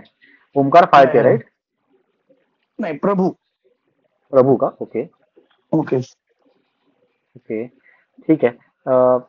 हाय, आज काय परफॉर्म करणार तुम्ही? आताच म्हणजे मगाशीच ठरलं तर ते उत्स्फूर्तपणे जे सुचलंय ते करतो. आणि मगाशी यतीन तुम्ही म्हणालात तसं की इकडचा निसर्ग बोलतो, इकडचा निसर्ग बोलत नाही, पण ऍक्च्युली इकडचा निसर्ग हा किंकाळतो, फक्त आपल्याला तो ऐकू येत नाही हॉर्नच्या आवाजात आणि बाकीच्या याच्यात. तर तो ऐकायचा प्रयत्न करायचा असेल तर जाऊ देत. असो, उत्स्फूर्तपणे बोलणं म्हणजे मोठी कसोटी आहे. उत्स्फूर्तपणे बोलणं ही मोठी कसोटी आहे, पण त्यात माझी हतोटी आहे. मनातल्या विचारांना बाहेर आणण्यास बोलपट ही एक छान अशी तोटी आहे. बाकी दुनिया सगळी खोटी आहे, अप्पलपोटी आहे. आणि आजची मात्र माझी गोष्ट थोडी छोटी आहे. तुम्हाला आठवली असती. असो, तर आपण पुढे पळवूया. जसं मी आता म्हटलं, छोट्या गोष्टींबद्दल आपण बोलतोय, तर निसर्गाबद्दल तू म्हणालात यतीन वगैरे, त्याच्यामुळे निसर्गच आठवतो की आपण आता छोट्या छोट्या गोष्टीत निसर्ग कसा जपायला हवा. की मी आज डाळिंब घेताना डाळिंब काढून बॅगेत ठेवली आणि पिशवी त्याला परत दिली. छोटी गोष्ट, सोपी गोष्ट. मी गेल्या वर्षी गाडी घेतली, ती टाटाची घेतली कारण इंडियन आहे. हुंडाईची होती, बाकीच्या गाड्या होत्या. छोटी गोष्ट, त्याच्यातून मी माझी देशभक्ती पूर्ण केली. मी लिफ्टने उतरणार होतो, त्याच्या जागी मी पायऱ्यांनी उतरलो, त्याच्याने माझ्या तब्येतीला फायदा झाला. आणि मदर नेचरलाही फायदा झाला आजकाल म्हटलं जातं. छोटी गोष्ट. माझी बहीण त्या दिवशी मला म्हणाली की दादा मी तुझ्याबरोबर जेंट्स मध्ये येत नाही, मी लेडीज मध्ये येते. जेंट्सला जे उभे राहतात त्यांना त्रास होतो, त्यांना बसायला मिळेल. एक सीट माझी तरी नक्की रिकामी होईल. ऍक्च्युली तिचं वजन थोडं जास्त आहे, 2च होतील. असो, पण ती एक देशकार्यच म्हणायला हरकत नाही. छोटी गोष्ट. अशा अशा अनेक. माझ्या मुलाला मी मराठी माध्यमात टाकलं कारण नुसती मराठीला अभिजात भाषेचा दर्जा मिळून काही उपयोग नाही. आपण आपल्या परीने प्रयत्न केला पाहिजे. तर मी माझ्या मुलाला मराठीत घालून माझ्या परीने मराठीची सेवा केली आहे. छोटी गोष्ट.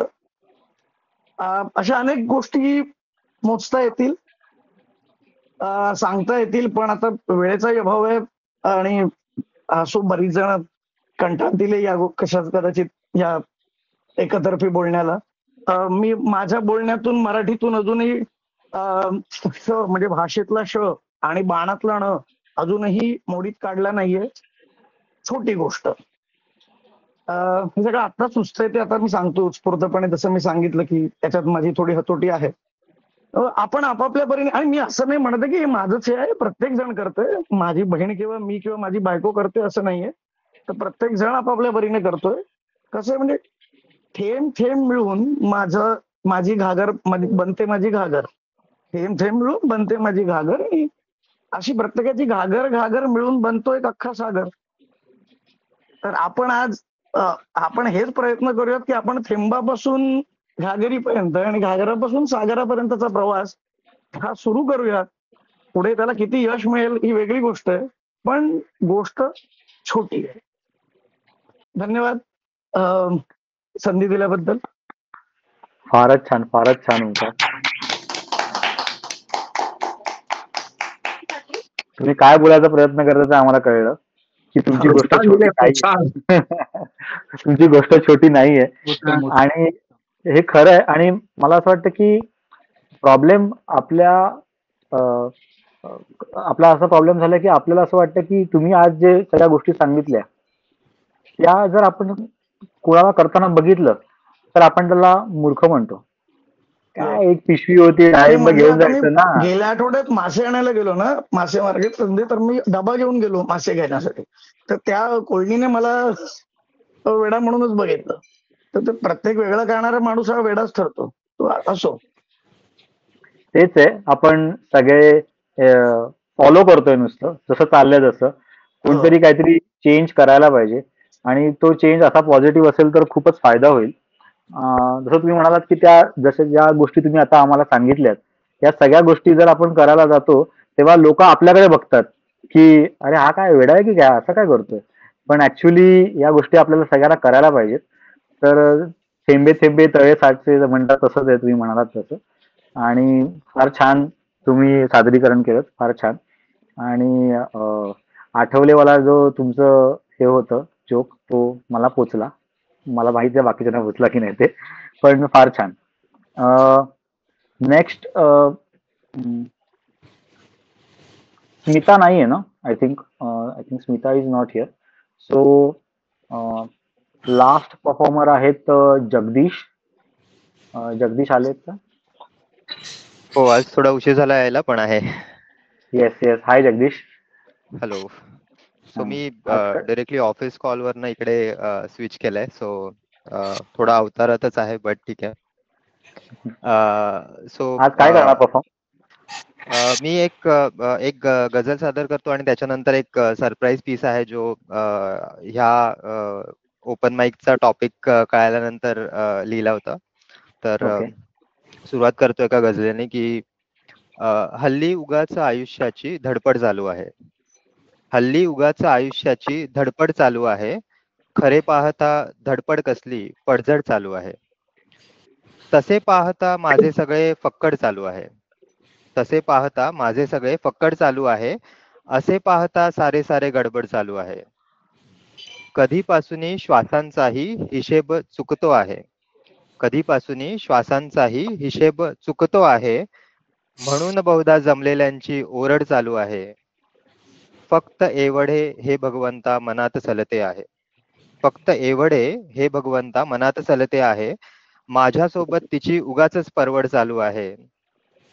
आणि पडलो आहे, थकलो आहे, जखमी सुद्धा आहे.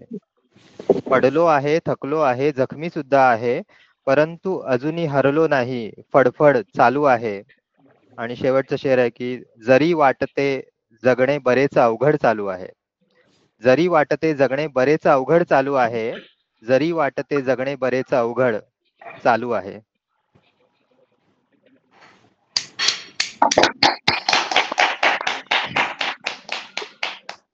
धन्यवाद. आणि यतीन तू जो टॉपिक सांगितलास की गोष्ट छोटी डोंगरा एवढी, तेव्हा त्यात थोड्या ओळी जरा डोक्यामध्ये असं रुंजी घालून होत्या, तर त्याच्यावरती थोडस लिहिलंय, तर ते सादर करतो. आपल्यातील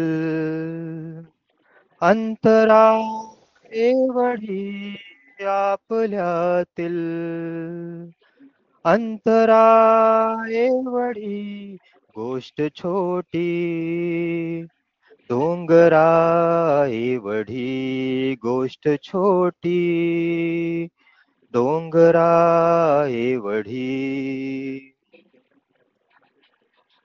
दोन ओळी पुस्तका एवढी, दोन ओळी पुस्तका एवढा, एक कविता सागरा एवढी, एक कविता सागरा एवढी, गोष्ट छोटी डोंगरा एवढी. भेट झाली, भेटलो पण कुठे, भेट झाली, भेटलो पण कुठे, वेळ होती कापरा एवढी, वेळ होती कापरा एवढी, गोष्ट छोटी डोंगरा एवढी. कोणती ना वेदना तोच ते, कोणती ना वेदना तोच ते, तू दिलेल्या उत्तरा एवढी, तू दिलेल्या उत्तरा एवढी, गोष्ट छोटी डोंगरा एवढी. आज दुनिया जाणली शेवटी, आज दुनिया जाणली शेवटी, योग्य नाही पामरा एवढी, गोष्ट छोटी आपल्यातील अंतरा एवढी, आपल्यातील अंतरा एवढी, गोष्ट छोटी डोंगरा एवढी, गोष्ट छोटी डोंगरा एवढी. थँक्यू. फार छान, फार छान. तुम्ही चुकीचं केलं पण जगदीश, हे तुम्ही आम्हाला आधी सांगायला पाहिजे होतं. आम्ही टायटल ट्रॅक बनवलं असतं ह्याचं आणि आधी वाजवलं असतं पण प्रोग्रामच्या. ते आजच झालंय लिहून अच्छा, त्याच्यामुळे. आजच झालंय का? नाही, फार छान आहे, फार छान. आणि तुमची जे आधी तुम्ही जे हे केलं ते पण खूप छान होतं, शेर आणि शायरी. रेकॉर्ड करून घ्या, हे फार छान झालंय. नक्की. आय थिंक सगळे परफॉर्मर्स झालेले आहेत आपले आज कम्प्लीट. स्मिता नाही आहेत ना, केतकी नाही. नाही आलेत ना, ठीक आहे. सो बाकी सगळ्यांचेच परफॉर्मन्स आज खूप छान झाले. मी 2-3 गोष्टी लिहिलेल्या, त्यातली मी एक छोटीशी गोष्ट सांगणार आहे. खरोखर छोटी गोष्ट आहे. मी आज सगळं मैत्रीवरतीच लिहून आणलेलं, पण आपले परफॉर्मर्स पण खूप होते आज, त्यामुळे ते सांगायचं राहून गेले, पण मी आज एक छोटीशी तर गोष्ट सांगणार आहे. मित्राचीच आहे, माझा मित्र आहे एक प्रसाद म्हणून. शाळेपासून आम्ही एकत्र आहोत, बिल्डिंग मध्ये पण माझ्याच राहत होतो. आणि शाळेमध्ये असताना ना आम्ही दर मंगळवारी वजिऱ्याला जायचो चालत. तो आमचा एक दर मंगळवारचा प्रोग्राम असायचा की वजिऱ्याला जायचं चालत चालत. येताना चायनीजच्या गाडीवर काहीतरी खायचं आणि मग येताना आमच्याकडे साईबाबा नगर आहे बोरिवलीला, तिकडे एक पानवाला होता, तिकडे पान खायचं. आणि शाळेमध्ये असताना 8वी 9वी असताना पान खाणं, मसाला पान खाणं हे पण खूप चुकीचं होते. पण आम्हाला ते मजा यायची काहीतरी की चला आपण अर्ध अर्ध तरी खाऊया म्हणून. तर मी आणि प्रसाद नेहमी ते अर्ध खायचो आणि आमचे बाकी मित्र पण आम्ही एकत्र असायचो. कट टू त्याच्यानंतर त्याचं कॉलेज वेगळं, माझं कॉलेज वेगळं, पण आम्ही बिल्डिंग मध्ये एकत्र भेटायचो वगैरे, पण कधी पान खाण्याचा योग नाही आला एकत्र. नंतर कॉलेज नंतर तो कोइंबतूरला गेला, अमेझॉन मध्ये होता तो कोइंबतूरला तो जॉब करत होता. सो तो 4 वर्ष तिकडे होता आणि 4 वर्षांनी तो पुन्हा मुंबईला आला आणि मुंबईला तो शिफ्ट झाला पुन्हा. आणि एकदा असंच आम्ही होळीचा दिवस होता आणि आम्ही मिठाई आणायला गेलेलो. आमच्या सोसायटीमध्ये होळी असते तर मिठाई लागते, तर मी आणि प्रसाद गेलेलो की चल जाऊया मिठाई घेऊन येऊया. मी मिठाई घेत असताना बाजूला एक पानपट्टी होती आणि तो बोलला की पान खाणार काय, तर मी बोललो की हा खाईन, तू घेत असतील जा घे, मी तोपर्यंत मिठाई घेऊन येतो. मी मिठाई घेऊन त्याच्या मागे जाऊन उभा राहिलो प्रसादच्या आणि तो ऑर्डर देत होता. त्याने सांगितलं की 2 मसाला पान आणि एकामध्ये बडीशेप नको म्हणून सांगितलं त्यांनी. मी विचार करत होतो की ह्याला काय झालंय. मी त्याला बोललो की तो असा वळला आणि मी त्याला बोललो की तू बडीशेप खात नाही काय, तर मी पण नाही खात. तर तो बोलला की अरे मी तुझ्यासाठीच सांगितलंय विदाऊट बडीशेपचं पान, तू नाही खायचंस ना शाळेमध्ये पण, बडीशेप तुला आवडत नाही ना पानामध्ये. तर मला ते 2 मिनिटं असं झालं की 14 वर्षापूर्वीची गोष्ट आहे. आम्ही ते शेअरिंग मध्ये पान खायचो दोघे जण आणि 14 वर्षापूर्वीची ती गोष्ट त्याला अजूनही लक्षात आहे की यतीन बडीशेप नाही खात पानामध्ये. आणि मला असं वाटलं की काय वेडे मित्र आहेत हे माझे. म्हणजे आम्ही रोज भेटायचो, पान नाही खाल्लं कधी एकत्र त्याच्यामध्ये, पण त्याला ती गोष्ट लक्षात आहे एवढी छोटीशी. अशा अजून किती गोष्टी असतात अशा, आणि असे किती माझे मित्र आहेत आणि किती मैत्रिणी आहेत जे मला वाटतं की खूप माझा मोठा आधारस्तंभ आहेत माझ्या आयुष्यातले. आणि खूप गोष्टी लिहून आणल्या आहेत त्यांच्या लहान लहान, पण आज तेवढे वेळ नाही आपल्याकडे. कधीतरी मी परफॉर्म करेनच, खरी ऑफलाईन मध्ये करेन. आणि सगळ्यात शेवटी मला एक अजून छोटीशी नाही पण खूप मोठी गोष्ट सांगायची आहे.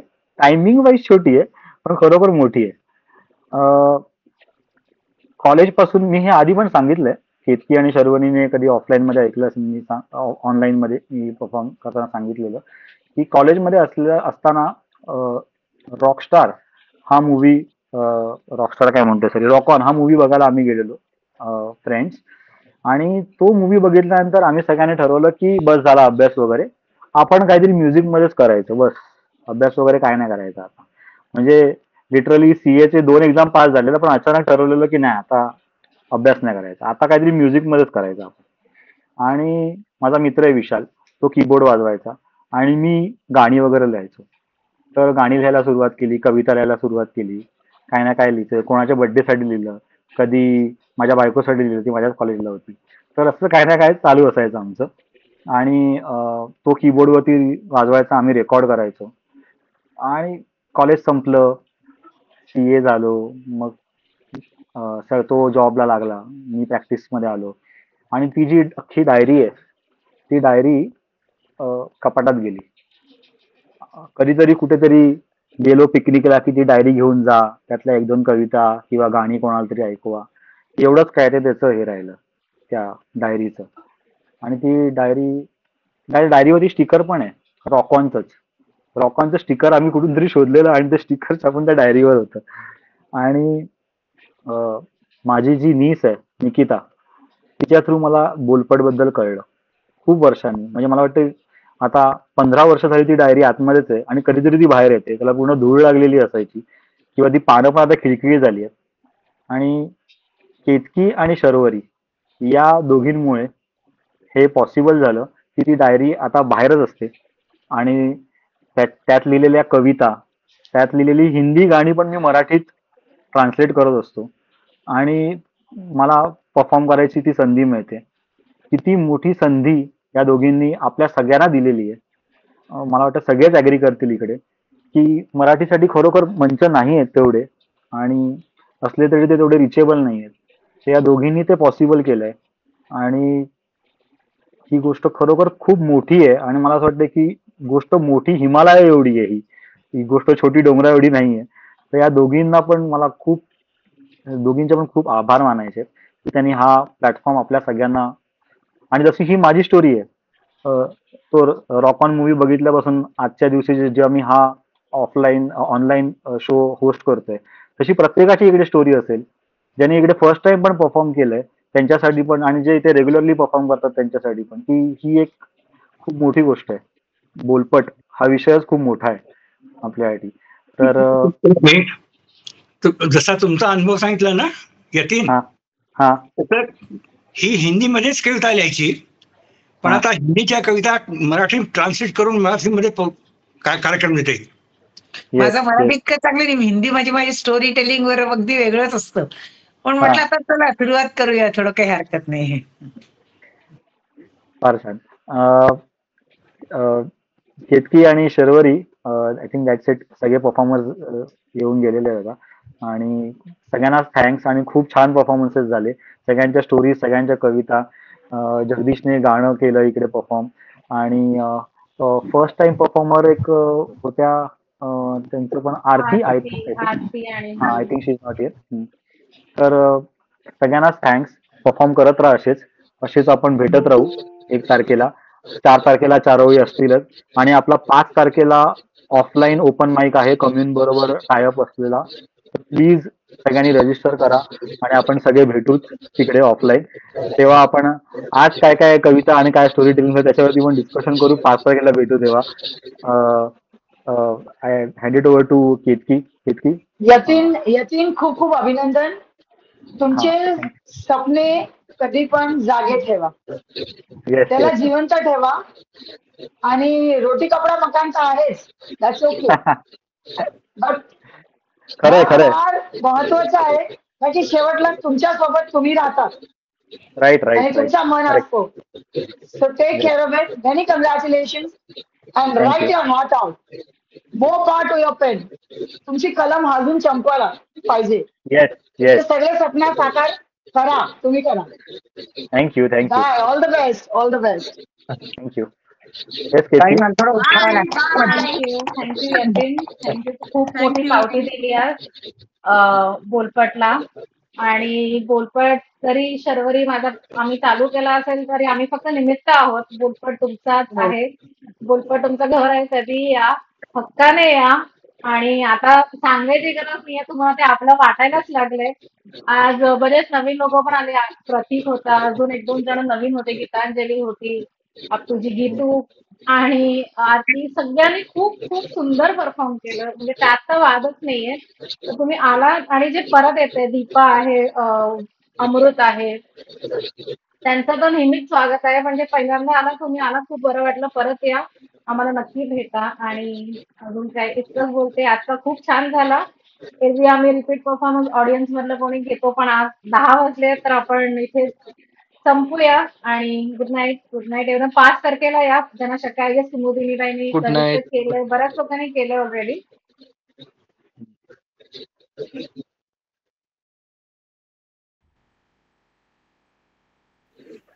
थँक्यू.